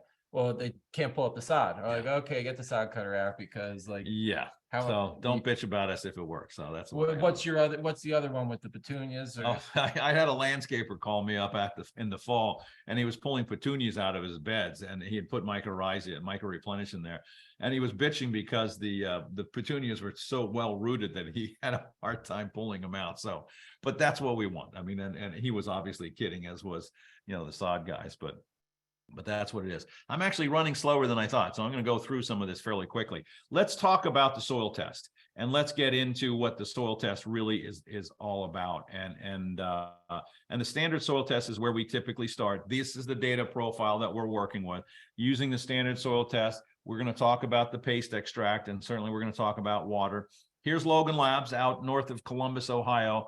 I will contend the best lab in the industry. Susan Shaner is hands down the best labs manager, and it's been a pleasure to work with her. And she's very quick, she's very thorough. If there is ever a problem, she's very quick to respond. So that's my little sales pitch. But here's the basic soil test. If you can read this effectively, let's just look quickly. And you guys that have been in academies, I've used the same sample for 100 years now, and I use it because it's a great point. But I'll go through this fairly quickly. If you look at number 5, this was a soil of a superintendent in Pennsylvania. High mag soil, obviously, low calcium soil, and he had a real problem getting anything to happen. He couldn't get water through this. He was pushing 8 to 10 pounds of nitrogen to get any kind of recovery green up on this. He was struggling and really hurting. And when we went in and talked to him, we said, do you have a soil test? And his response was, it's not my soil. And the reason why he said it's not my soil is because if you look at this number 5, his soil pH is 6.3. So he stopped at 6.3. He looked at 6.3 and said, oh, my pH is fine. Everything else on that soil is fine. But the reality here is the soil sucks. And that's an agronomic term that we've used forever. But this soil is classic calcium and magnesium imbalance. For every 600 pounds of deficiency based off of this test, we're going to apply a ton per acre of high calcium lime, because high cal lime has low magnesium in it. And we don't want magnesium to be a part of this equation because we have way too much, as you can see, 1,000 pounds too much. This soil, by the way, was one he literally could not aerify. He would run an aerifier down one pass and back another, and he literally would break the tines. Hired a big company to try to do the same thing. They broke their tines. That's how hard this soil was. By applying high calcium lime, and in this case, we needed 3 tons, and we separated it by 6-month intervals. So the first ton went down of high cal lime. He didn't see a whole lot. I called him after the second ton in the spring. He started to realize his fertilizer was lasting a little bit better, but it was still hard to aerify. He called me a year later after the 3rd application had gone down in the fall, and he'd been running his GA60 down his fairway. He didn't break a single tine. And since he didn't believe any of this, he ran it off the fairway into the rough, same soil, same imbalance of calcium and magnesium. It wasn't treated. And as soon as he got into the rough, he busted the machine and he called me when he went up to the shop. And it's such a classic example of how an imbalanced soil can affect everything. Look at the load of sodium in there, 153 pounds. That wasn't because the water was rich in sodium. It's just because it couldn't get out. So by getting this open, we were able to get the soil to drain. He couldn't get carts on this fairway after a modest rain for days because the water would just sit there. After he got this soil balanced, he started to get, he could get carts out there in hours on a modest rain and really have it effective. He got better germination. His 8 pounds went down to 2 pounds. We got him down to ultimately 1 pound with 545. And he ended up really getting accolades. He actually ended up getting a better job. And the guy that came in and replaced him, we walked in and told him the story, and he kind of threw us aside. And then he called me back a year later, said, "What were you guys doing here again?" And because the soil will revert to back what it is naturally if it's not managed. So that's why looking at this data is so important. Even number 4, there's a soil that had high pH, but still a calcium magnesium imbalance, and we put lime on that and we lowered the pH on that. So by understanding this core data, we're going to be able to understand how to manage the soil. This is our roadmap. This is what gives us some guidance as to where we want to go. And that's the simplicity of what this is all about. Did I miss anything on that? No, it's the roadmap. It's not the report card. It's not the report card. I was trying to find that word. Yeah. I couldn't get that word out. Take a look at the, and again, as I said earlier, on this test, Logan Labs extracts all the nutrients. This test uses a very strong acid called Melic-3. Pulls it all out and then adds it all up, and then comes up with a calculation of CEC. And when I was at Rutgers, I had the hardest time explaining what CEC concept was. And I would ask the question and quiz them, and they would get it wrong, and I get pissed and then think that they're all dummies. And then I realized that I was the dummy because I wasn't explaining it well. But what the importance of CEC is there. And as I said earlier, we're using a base saturation model here on these higher CECs. On number 2, that model isn't going to work very effectively because the changes happen so quickly and there's no colloidal impact. This is a colloidal test, and it's important to understand that. And the criticism that we get of base saturation is one that's misunderstood because it's only effective, and it's always effective on high CEC soils. That example on number 5, we've done tens of thousands of times over the last 35 years with people all over the world. And the example of number 2, we've done, 20,000 times over the years, but we take a we take a different approach to it. Now we'll look more at the soluble side of the equation and bring all the stuff. I mean, water soluble, standard. So there is no foundation here. Right. So now we have to incorporate a foundation. And we have to know what's soluble and what's moving in through that sand so that we know what the plant is getting. And so it's all very important. So, so when we're talking about CEC, it's important that we understand what the concept is. So the way I got my classes to understand it was I sat back and I thought, okay, what are we doing most of the time by 5 o'clock? Well, we're sitting around, drinking beers and And what that's doing for us is, it kind of shows us that, these big bottles. So the one on the left is the liter bottle. That's a big soil. That's your fairway. The 16 ounce, that's a modified soil green with some top dressing. The one on the right is a pony bottle, which is kind of silly, but that's a sand green. I mean, there's just not much in the bucket. There's not much in the bottle. So, understanding that CEC is about volume, and when you have a lot of volume, you can do a lot of things differently than when you have little to no volume or little to no colloidal activity. And all the times I've seen this slide, I've never asked, what the heck is Napstein? I think it's a Canadian beer. Okay. So it's probably 25% alcohol. So if you were to drink that liter, you'd probably be half dead by the time it was over. So, but thanks for asking, Jack. And if you care, here's the calculation to come up with the TC. TEC and CEC are the same thing. It's just Logan uses a total exchange as opposed to just simply a cation exchange. So basically, when we're looking at that colloidal test, we're looking at a bunch of stuff. We do look at base saturation based on the CEC. Now, obviously, if it's a whole battery of soil that's based out of sand, we're going to go somewhere else. But we look at organic matter. We can get a good idea by looking at this test. Is the organic matter good or bad? By just simply understanding and having read these for so many years.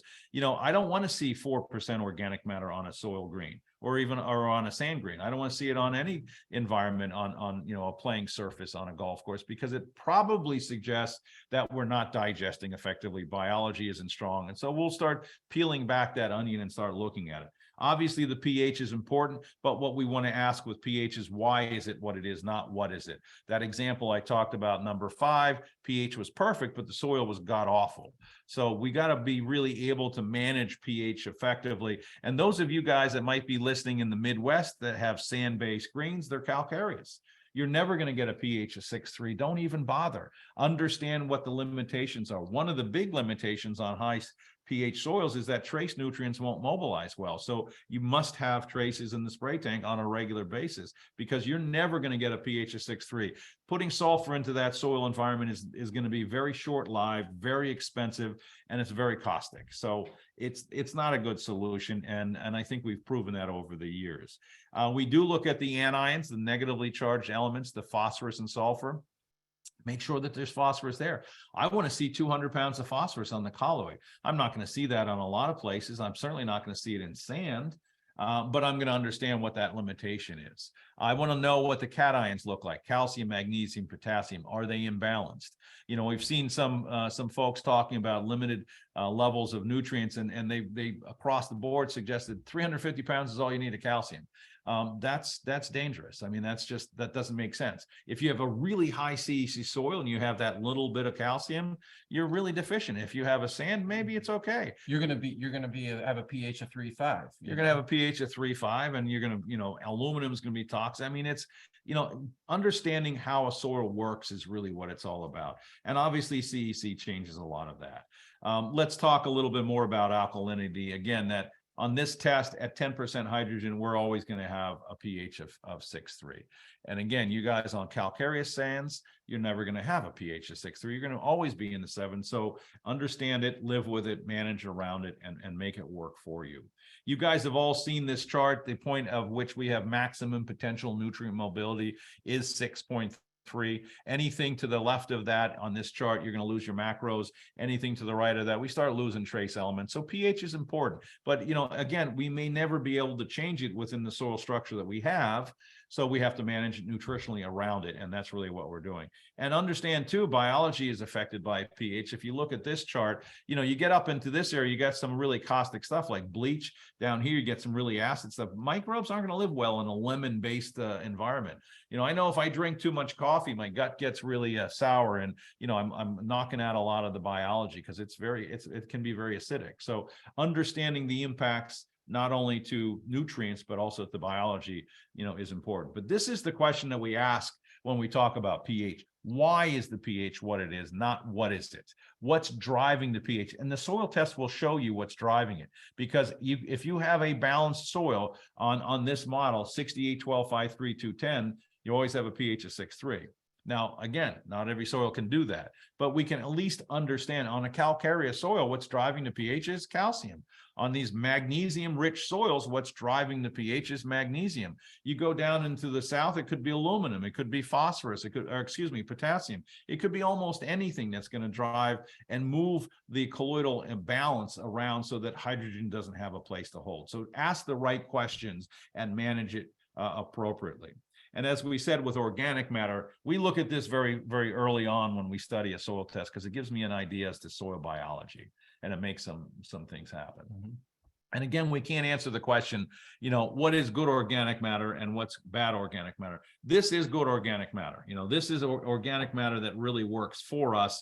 And this is organic matter that has been digested and is working, is biologically active. It's moving water through the profile. It's giving you some moisture management. It's giving you a lot of food for biology. But one of my favorite pictures in this slide set today is this picture. And this was one I pulled from a client. And this is what I call the thatch cake. I mean, this is classic. I put a lot of nitrogen down and I build a little layer of thatch, and then I top dress it really heavy year after year after year, and I get nowhere. And this is the soil that really struggles to really produce roots, to have biology that's working effectively. This is the overuse of synthetic fertilizer, not balancing carbon to nitrogen. And you can tell by that picture, it's just not something that you want to see in your profile. It really isn't. Here's a profile, same thing. You can see the layering effect on top of a sand cap, on top of some really crappy soil.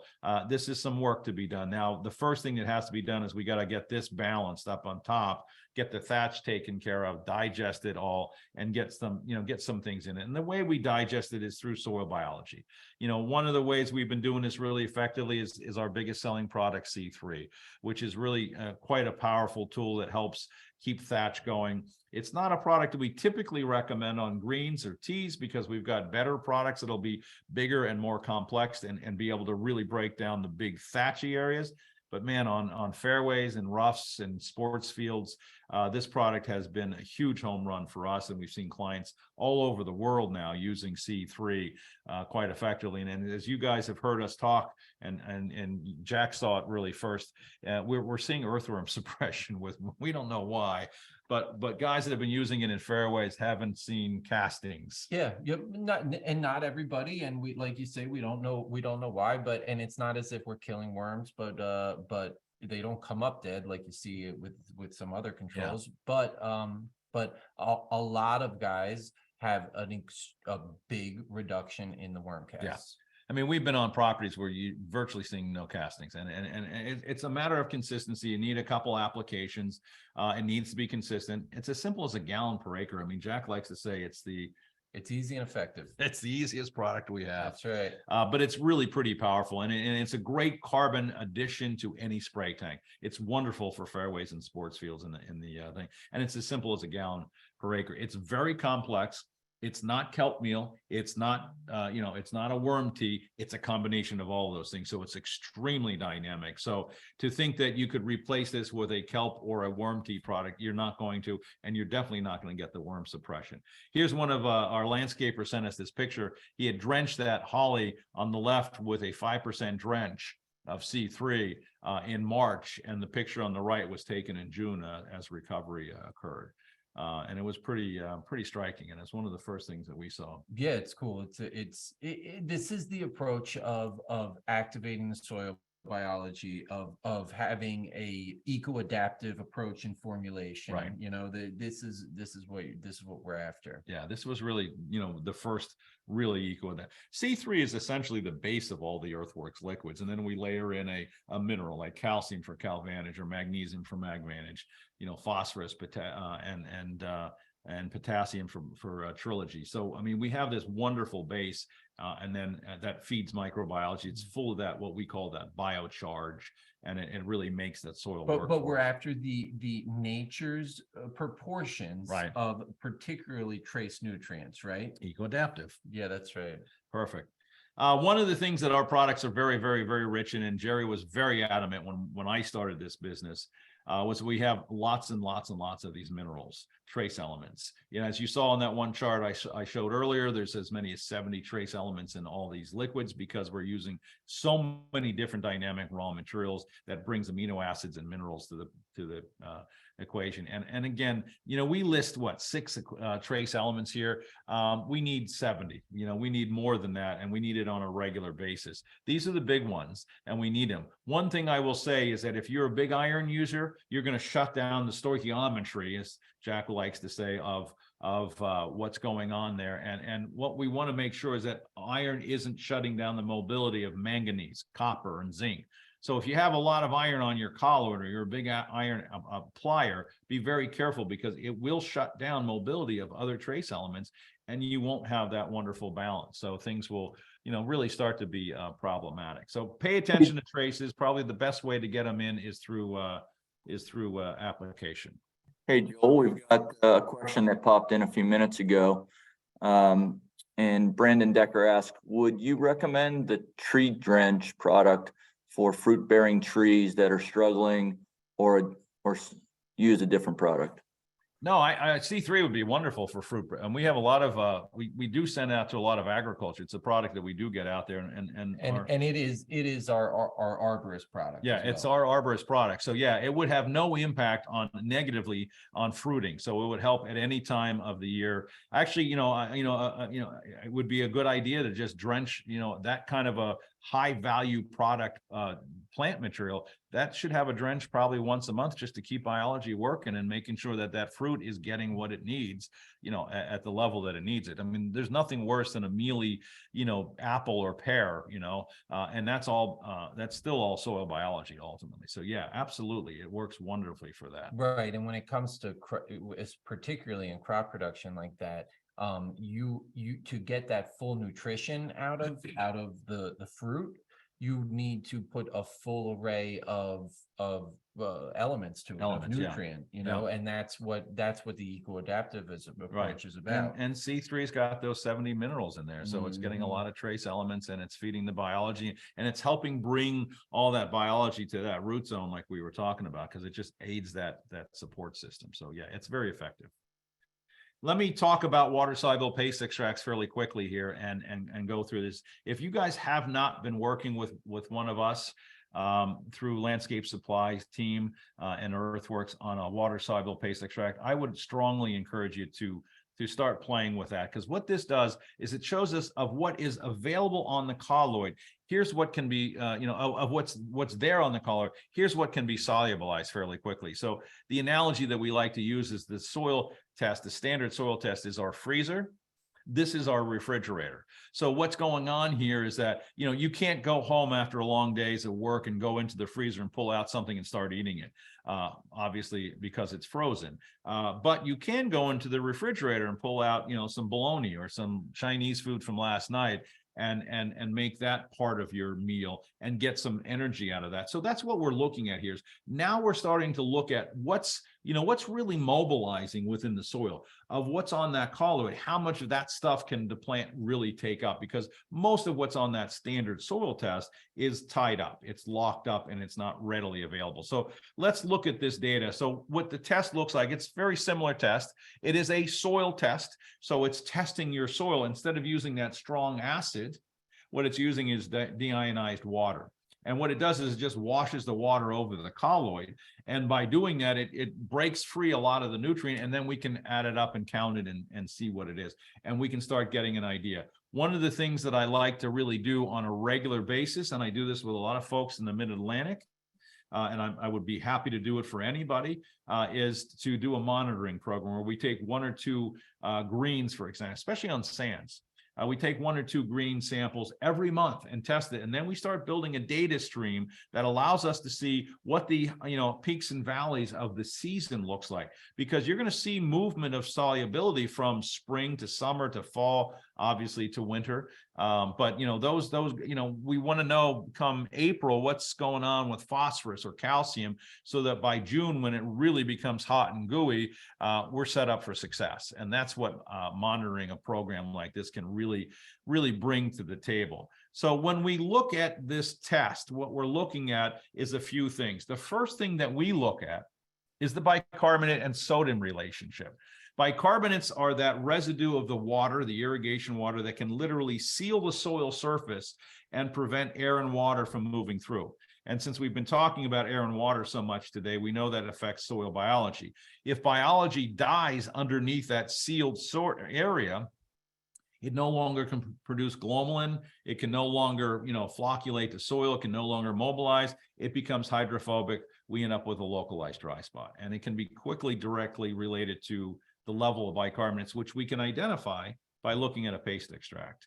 The other thing that we look at very closely is sodium, and particularly the sodium to potassium ratio, because if sodium is higher in ratio to potassium, it's going to flush into the cell and it's going to create sodium-induced wilt. And that's a serious problem, and what I would consider your first limiting problem. If you've got a lot of sodium flushing into your cell, you're going to see sodium-induced wilt. You're going to see a lot of stress, and you're going to have a headache or 3 or 6. Yeah, no doubt. Well said. Thank you. Phosphorus mobility, we can identify very quickly on this test as well. And obviously traces, if you see this test, and you can see it on this particular example, lots of less than signs on the trace side, you're gonna know that you're just not getting traces. So this test is really a real value to us by just giving us an idea side by side with the standard soil test. Here's a good example. The sample on the left, it's not bad. That's a standard soil test. You got a 1-to-1 ratio of sodium to potassium. But we look at that number and we can say, we've got a lot of sodium on that soil colloid. So there's probably a good chance that that sodium is going to be soluble. And even though it looks like it's well balanced on the standard soil test, I flip over to that paste extract on the right. Look what happened to the sodium to potassium ratio. Instead of 1-to-1, now it's 3-4-to-1 on the other side. That sample on the right, even though the colloidal sample looks like it's probably okay, when I look at the one on the right, I know I'm dealing with sodium-induced wilt stresses, and I've got to get out there and flush and make sure that everything is really working quite effectively. Question, Eric? If somebody's got a hand up. Yeah, no, it's me. I've always had kind of this question regarding these paste extract testing, is there value in having the courses or the facilities irrigation water used rather than distilled water? Good question. If not, why? It's a good question. It always comes up. I would use irrigation water if I'm out in the desert west, because that's the only water they see. Here on the East Coast, and certainly in that mid-Atlantic area this year, you guys got a lot of water. We didn't so much up here in New Jersey and north. But the variable there is the rainwater. And so the rainwater can change things left and right. We know what your water looks like because we've tested your water, and we can extrapolate what the water will do.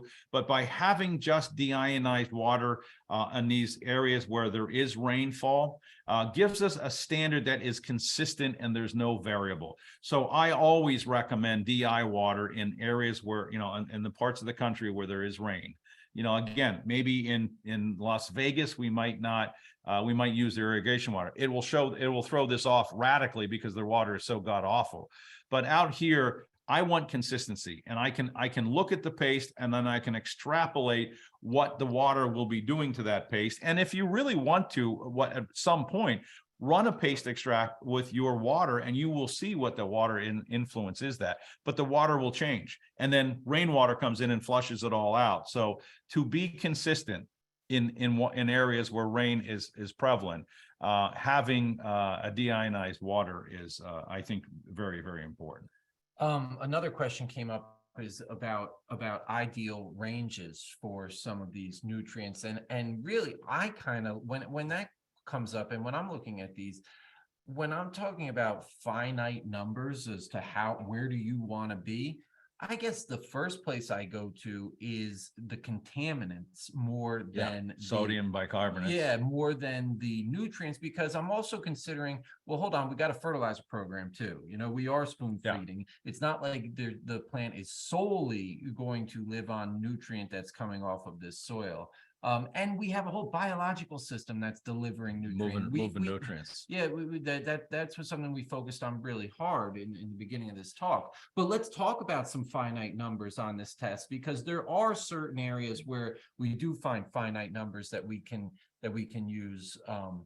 And let and I think I always go to the contaminants first. Yeah, you start to get above 50 parts per million of bicarbonate on you're going to seal on hot days. Yeah, it'll really happen, because what bicarbonates are doing when H2O is evaporating or transpiring out of the profile is that because that's what this saturated paste is really measuring, right? It's measuring soil solution. That is the 15% soil moisture that we're maintaining in the root zone. So as that moisture is evaporating out in the presence of bicarbonates, calcium and magnesium tie up. And being deposited. They tie up with that HCO3. They precipitate is another way to say that. So when they precipitate, that precipitation actually seals off the pores of the soil. So and it's like a talc.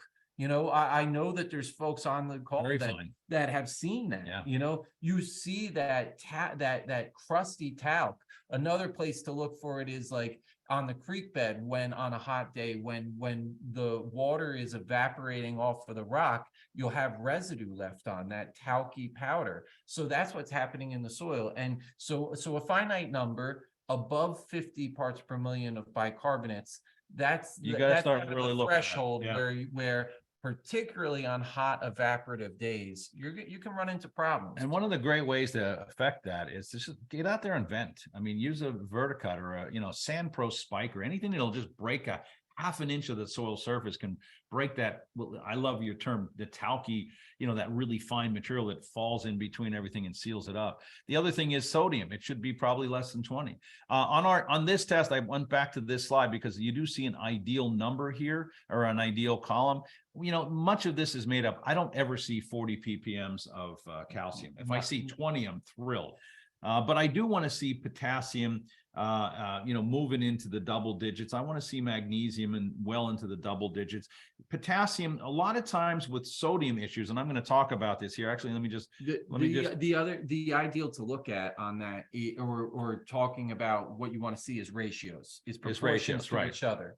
Potassium to sodium, which is where I wanted to go here, is managing limiting factors. A lot of times, I mean, the biggest thing I think is problematic is potassium sodium ratios, bicarbonate levels, like you said, below 50. But a lot of times the sodium issues are not really sodium issues as much as they are the lack of potassium issues. So if potassium isn't strong enough to keep the potassium the sodium at bay, then you're going to have sodium induced wilt, even if you don't have a ton of sodium. It's a great way to put it. So you got to really see the whole picture and really understand that. But certainly this, this sodium bicarbonate thing, as you're talking about, is a huge limiting factor in the success of any golf course superintendent, especially greens. But it can be prevalent on sports fields. It can be prevalent on tees and even in fairways, to be honest with you. That comes up in some of the Lawrence podcasts and the Lawrence talks that we do, particularly this sodium to potassium thing. On the periodic table, the columns, the plant will easily replace will replace nutrients that are in the same column. Potassium and sodium fall in the same column. Next on the periodical. So potassium isn't there and available for the plant to take in, or isn't in the plant in the first place. It's easy for sodium to slip in and really affect it. Yeah, so that's really a very important thing to understand. But pay attention to sodium bicarbonates, potassium levels as it relates to that. But again, as Jack was saying, bicarbonate should be below 50 on your soil test, or it'll lead to localized dry spots. One of the ways that we do this, and we've put together some flush programs, we're rethinking that on a regular basis. We talk about here using some gypsum. I'm not even convinced anymore that gypsum is the best way to approach this. We do know that humic substances are very effective. We've been using Kick. We think biology is important, so we've been using BioVantage. And now that we've introduced KVantage as a potassium product, it's a great way to build a good flushing program, just so you constantly are flushing the sodium and bicarbonate out. So you'd have Kick, BioVantage, and KVantage in a flush wash it through. Gypsum can be a part of this for sure, especially if you need a little soluble calcium, but it's not the most soluble calcium, but it'll get stuff moving and break a couple bonds and make some things happen. And this, the same thing is true with sodium issues. So, if you do see on your tests and you see within your soil profile a lot of sodium and bicarbonates, a monthly approach at maybe venting with a flush program behind it is a good way to get that opened up and keep the system breathing and go from there. Is that fair? Yeah, definitely. Let's talk a little bit about water. The water test, I think, is very important. You should understand what is in your water. You should, if you've not ever done this, I encourage you to do this.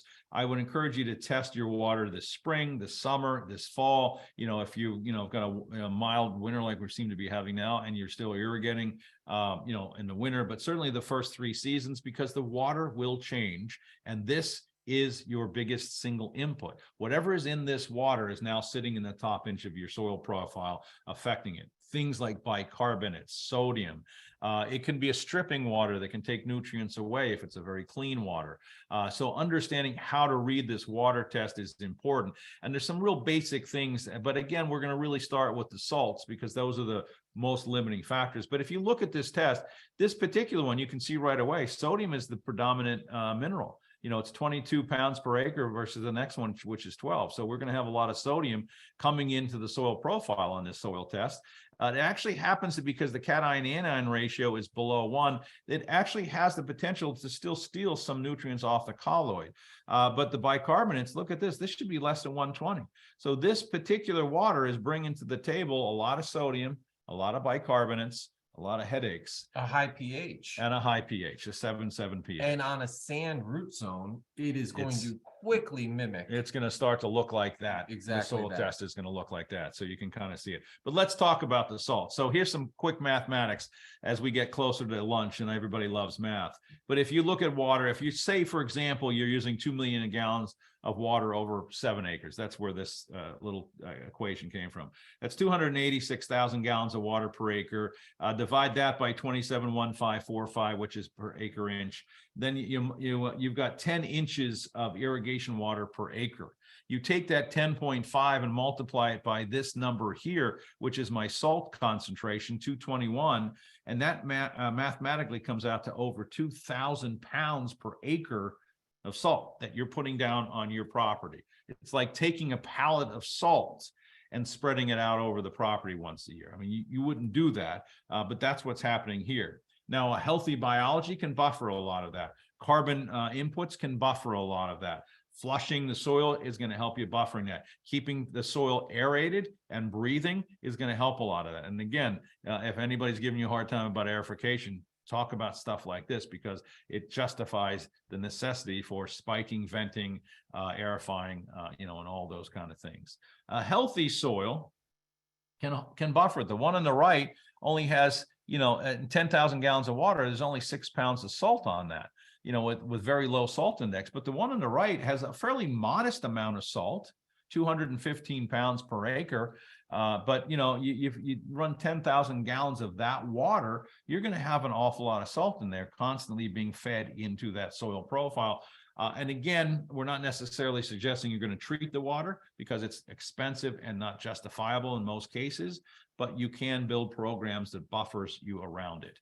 You definitely want to have tools in the back of the cart that are going to help you measure that salt and do it on a regular basis. EC meters will at least give you an understanding as to what is happening. Are you building up that salt right now?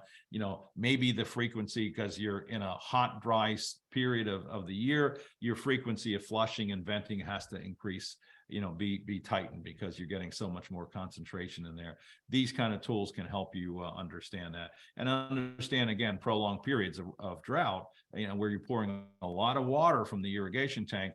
And that water in the summer is going to not be as good, even if it's city water. They're going to treat it a lot harder in the summer than they would in the, in the spring and fall and the shoulder seasons, because they have to treat it really hard to keep potability. And so there's some question as to, well, what's happening when during these prolonged periods of drought?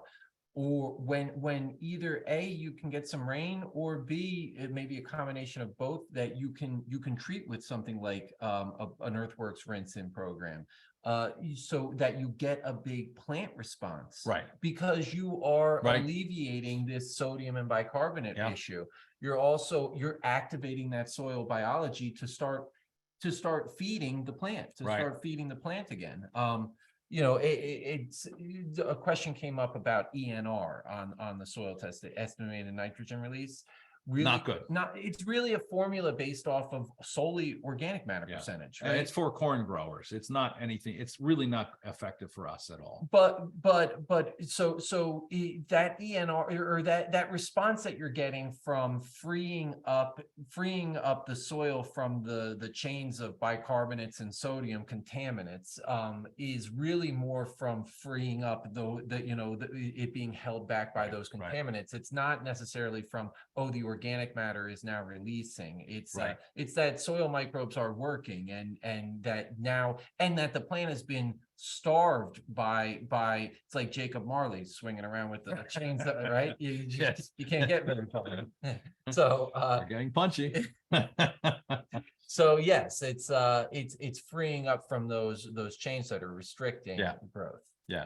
No, I mean, and it's like you said, a lot of times guys will do flushes and they'll see these big releases. Well, how much nitrogen was in that? Yeah, wow, that's a lot of no, you were kicking it out of the soil because it was all kind of held out by and it's response beyond nitrogen too. It's total response. And we talked about, I mean, there's lots of ways to do rinse-ins. We Kick is one of our product, was actually a first liquid we ever made. Very strong humic substance. We've always been improving it. We're actually changing it again to an eco-adaptive program by making a couple tweaks that'll make it a better product, better quality control, but it's a great way. So when you're rinsing through there, the humic substance is important because it actually encapsulates the sodium or bicarbonate, and then a good surfactant can push it through. So that's really all we're trying to accomplish is, build a program that gets the stuff to break apart and then, bring it out. And biology is a part of that. So that's why we're thinking, BioVantage, Kick, and K-Vantage is really going to be the 2023 rinse-in approach program. And we've had a lot of guys already playing with that. So here's another question for you. What does excessive sodium do to the soil structure? Well, needless to say, when you have a lot of sodium, it deflocculates the soil and breaks the soil structure down. And that's problematic. So you don't want to be damaging your physical structure. And that's what sodium. And if you ever get to visit a golf course out in the, in the Pacific West or in the, in the desert areas, you can see what their soil structures look like compared to what we're dealing with here on the East Coast. And, and again, what we really wanted to make sure is that the sodium isn't affecting microbiology.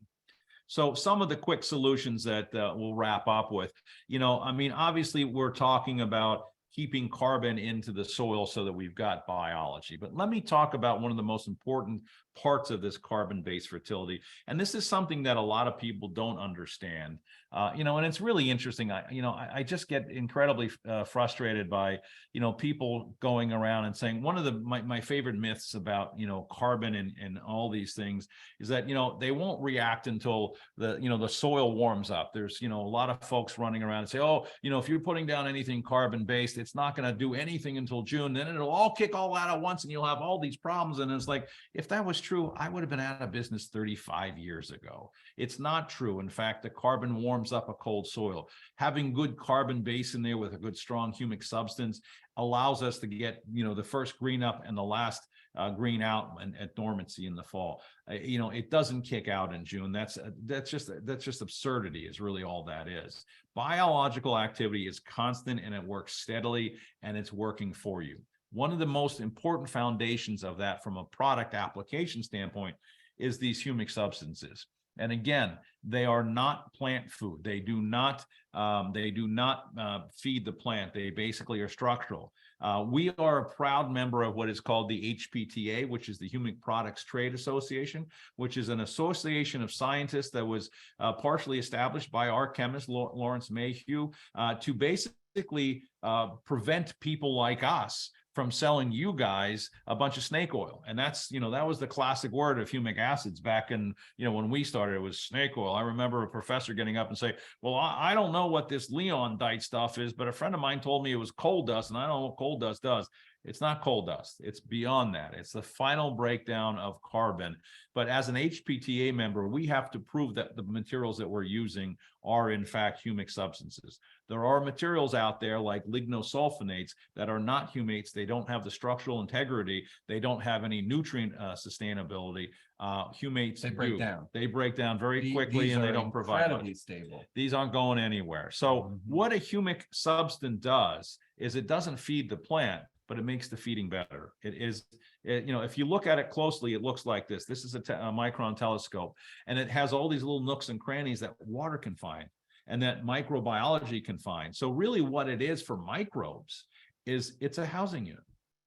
It's an apartment complex. It's a place where they can stay and be safe, where they're not going to be attacked by other strangers. Or, the best example I think is the coral reef. Fish hang around the coral reef because they're safe.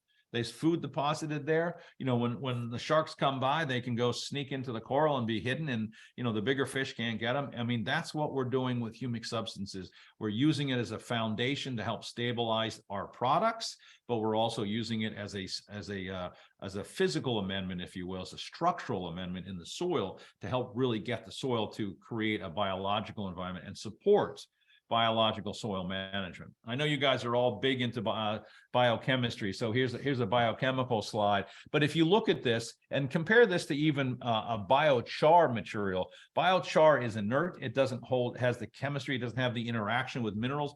But if you look at that, you've got potassium through here, you've got iron through there, you've got nitrogen.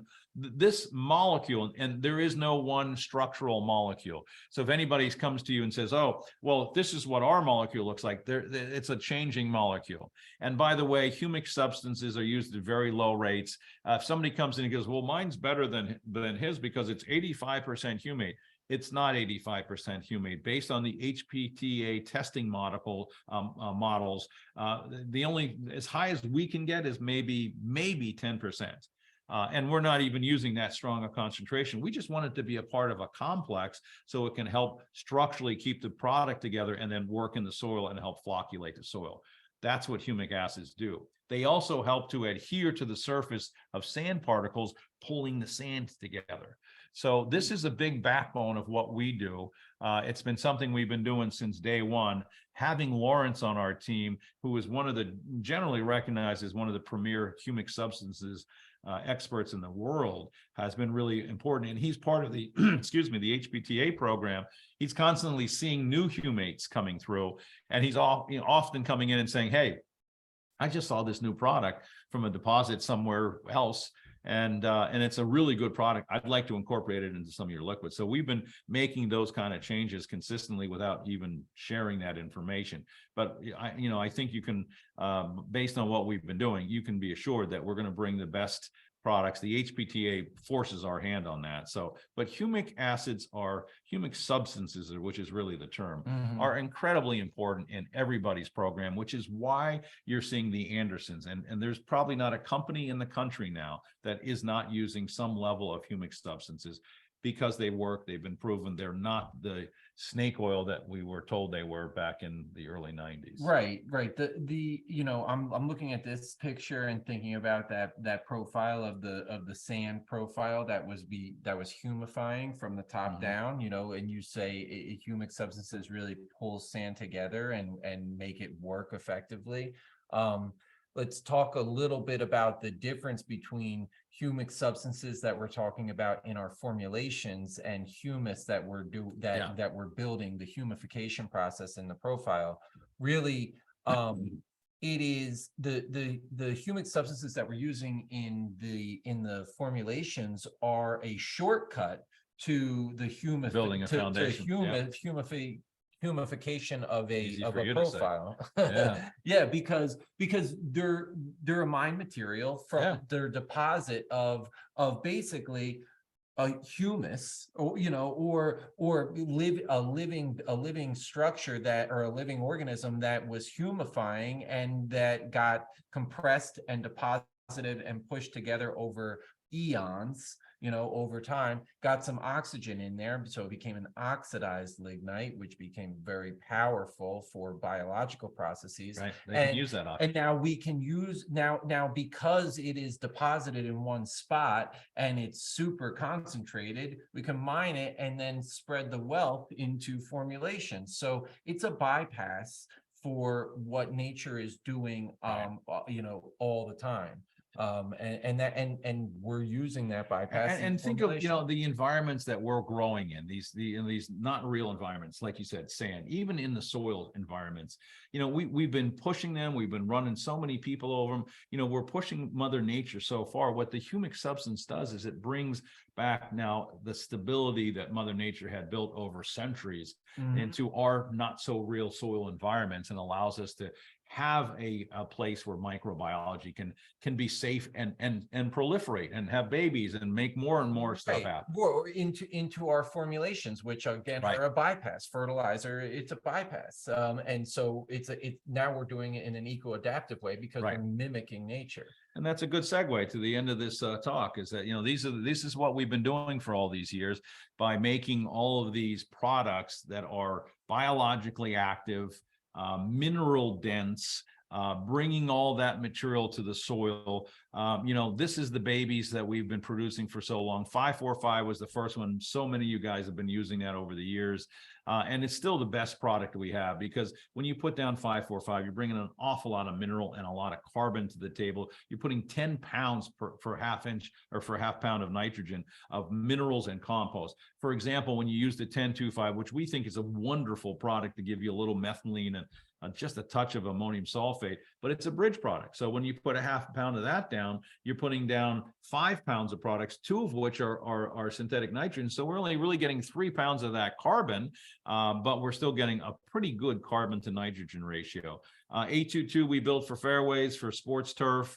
The mycorrhizae we've talked about. Our straight compost is 343. We actually build a very high zero phos product. But if you've never seen this, that's a lot of bird poop that's coming out of one of the bird houses, and that's all chicken poop. You can't probably see it very clearly on this picture, but the pile on the right is actually more digested. It's older than the one on the left. It's a lot of fun to get into your rental car and go to this place and walk around the chicken pile and then get back into the rental car. It's, for those of you who are Seinfeld fans, it's the old BO car experience, but it's pretty disgusting. But this is what this sits there for a better part of a year and digests. So it's another biological digestion.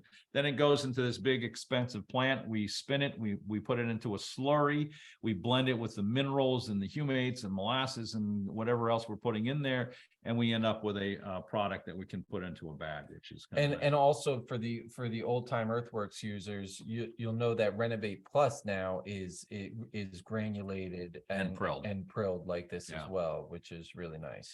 3 greens granted Earthwork, 545, 1025 in the Micro Replenish, and that's a 90 SGN. So you've got a lot of options for greens at aerification or otherwise. Again, this is our baby. This was the first thing we ever made. It used to be horribly messy, but I will still put this up against anything. It's still our biggest selling granular product, and it's very, very effective. But this was one that we built for fairways. This is simple as can be. It's 1,400 pounds of compost and 600 pounds of ammonium sulfate. It's got a very strong carbon to nitrogen ratio, and it's very effective. And I love showing this picture. This was applied in Pennsylvania in November. Obviously, this is the first cut. You can see the leaves aren't even out yet. So this is March. And you can see we're going into dormancy late, and we're coming out of it early because we've warmed up the soil, we've made it active. So this whole, crap about, it's all going to kick out in June and it's going to kill you and blah, blah, blah. Where it came from is beyond me, but it's very unfortunately, it came from sludge. It did come from sludge, because that is so incredibly hard to break down and to get any energy out of, that it does need to be 85 degrees in the root zone. Right. It does need to be as hot as can be to get something out of it. And so all organics got put into that, into that notion, and it's just not true with a composted digestible material. Biologically active. At 40 degree soil temperature, you start to see a response. and we talk to lawn care companies all the time. They're the last to go dormant and they're first to come out of it. And it's a great benefit to a lawn care company because, now they're the best looking lawn in the property and they're certainly the latest and the earliest. So it's as well. Do you have a question there or are we just, No, we're you're good. just talking to your girlfriends? Yeah. If you are doing any kind of construction, talk to somebody here at LSI and us. We've been doing construction work since the early 90s. We have put together a laundry list. There's actually a lot of folks that are on that list. I always refer to our friend Ed Long, who built 3 courses and taught me an awful lot. I mean, I think the one thing, Ed, that you really taught us was, I don't know if it was your second or third course, but you pulled the peat moss out. And I remember vividly standing on a green, I guess at RTJ, and talking to somebody and one of the architects and, talking about construction when Kinloch was being built. And, is peat moss really what it's touted out to be? I don't think many people using 20% peat and only a peat sand mix anymore. In fact, I can't tell you, most of our guys are pulling peat out completely because all it's doing is doing a little water management. But we've done construction with Renovate, which is a construction amendment. That's what it was built to be. To basically mimic soils in a soilless medium. So we looked at that and said, what does a soil have that a soilless medium doesn't have? Well, it has a CEC. So we used Ecolite, which has the highest CEC of any physical amendment. It has great water management. It's a crystal, so it brings water in and lets go of it osmotically. And it also has a strong affinity for both potassium and ammonium nitrogen. So it keeps those minerals intact and keeps them in play so that they don't just leach through. Soil has an organic matrix, so we put a lot of organics into this mix, things like kelp meal, compost, sugars, things of that nature. And a soil has a mineral matrix, which may be the most important thing. So we have a lot of rock minerals that are not readily available, but when the plant spits out those organic acids, they're going to start to dissolve them. So we get a lot of criticism on rock mineral. Oh, it'll take 100 years to mobilize. No, the plant has the ability. That's how a plant works. That's what they do in the Midwest soils. They spit out organic acids, dissolve some of the mineral, maybe just a fraction, like you'd put a hard candy in your mouth, it would dissolve some of the sugar. That's what we're trying to do with that package. Then maybe a little bit more Ecolite, and obviously on top we put the mycorrhizae just to establish the seed or the sod or the sprigs, whatever it might be. But this is one of the better products that we've worked with over the years. Ecolite is just such a wonderful amendment. We were actually talking about this with Adam, just about putting it in the straight holes and just having Ecolite work there to suck some of that really horrible material out in these deep tine aerification holes, and be open space in that interface between the sandy part and the more clayey part. And I know it sounds esoteric, but because of this crystalline structure, it will draw water in when it's wet and then release it slowly as it dries out, so the plant can utilize that that's water. Particularly how it differs from other physical amendments in the field, in the marketplace. Which is kind of nice. I threw a couple of these. This is a former student of mine and a dear friend, and you guys probably know Keith Wood down at Quail Hollow. He's been working construction with us. He's going to be doing a lot more this spring. We're calling him the busiest man in turf right now because he's got 3 tournaments in like 18 months. Yes, something absurd, including the Open or the PGA Championship. Sorry, we just had the President's Cup. He's got the Wells Fargo in May. Yeah. With something, and in the middle, he's always rebuilding. Something totally unique that he's done right now is that there's actually some bent grass on those greens because for the Wells Fargo that'll happen in May. Because are we allowed to talk about that? Well, maybe. All right, maybe not. I'm going to wrap up by talking again a little bit about the Foliars Plus products that are what we call biocharged things. But these are the eco-adaptive formulas that we're really talking about. And the ones that we're really, we're going to work on all of them. All of them will have this technology. So they'll be much more available. The nutrients will be much more available. So we can actually use less, but when we do use them, they're going to be much more effective. But K-Vantage is the newest product that we've made. If you guys haven't seen this, I would encourage you to play with it. It's wonderful against sod. We're actually seeing water management because when you're pulling in all this sodium into the plant has to pull a lot of water in to buffer that sodium. We're very confident K-Vantage is keeping sodium at bay, and water management is getting better. 3 to 5 ounces per thousand in a spray tank can be a part of what we call our 555 program, and it can be very effective. That's something that you can see very objectively too. Like, do I hit the wilt point in the plant where I'm seeing wilt in the plant? at the same moisture content of the soil. So, you know, if you're starting to see that your moisture content goes down and down and down, and you don't have the wilt, you don't see any wilt stress in the plant, you know, you're doing something right. Right. And what we're trying to do here is provide a product that not only gives you foliar, but also feeds the soil. So these products are very soil rich, but they're also very powerful as foliar feed. So you could use them as both.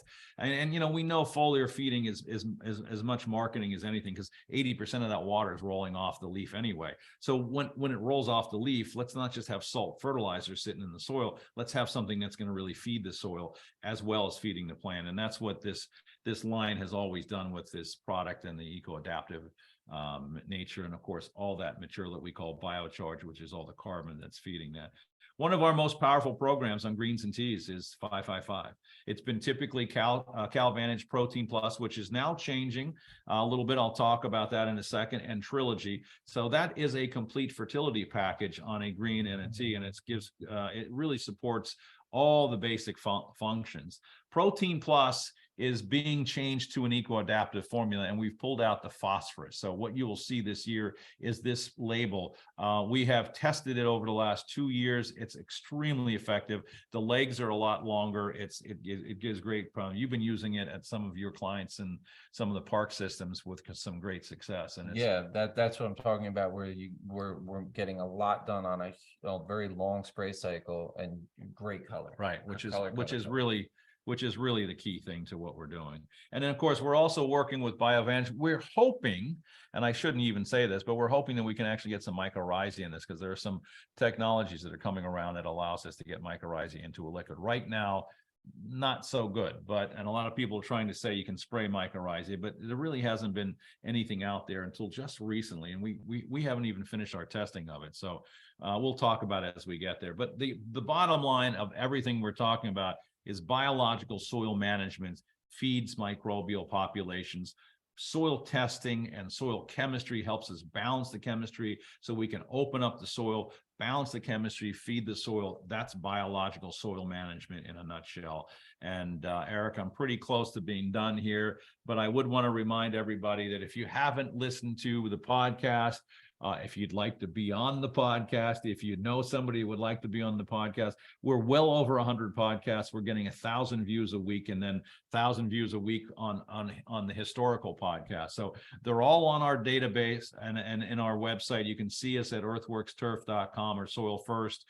We've been putting out the 2-minute turf talks, which kind of mimic with them, and they go out every week just to be able to bring information. But the podcasts are not big Earthworks commercials. They're really about, you know, listening to what somebody's going through and, you know, what their experiences are. And we get so many comments from superintendents say, wow, you know, Bob said, you know, this about that. I never thought about that. And, you know, I'm going to start to incorporate that into my rituals. And that's the kind of feedback that we love to hear, is when we get to spend some time with somebody and they get, you know, just that little tidbit of something that comes out of it. But Jack and I would like to say thank you. We are available easily at Jack at Soil First and Joel at soilfirst.com.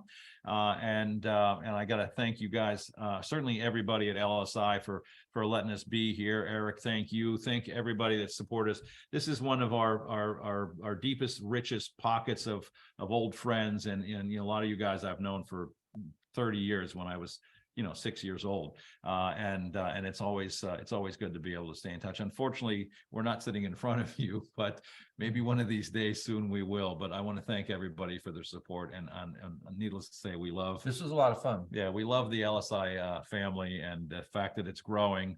You know, and you got a whole bunch of cool people in there now. It's been a lot of fun. Great people here. Thank you.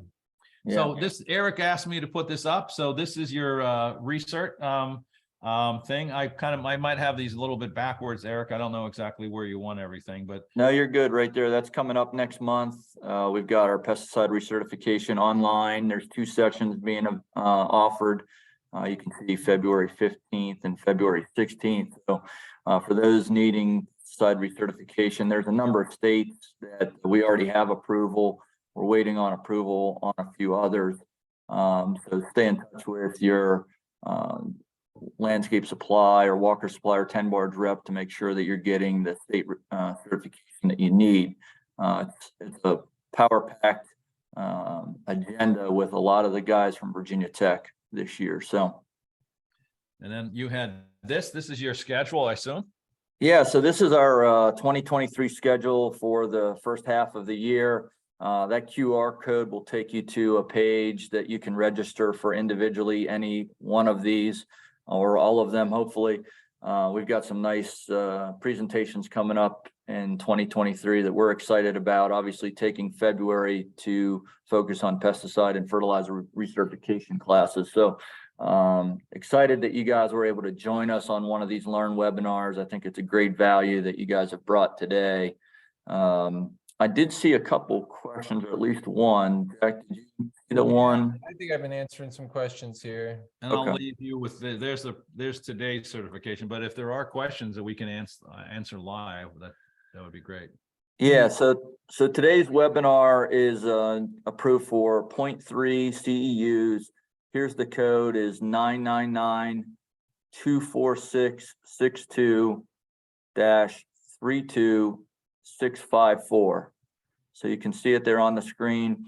And as a reminder for those that are on the call today, that we've got this session recorded.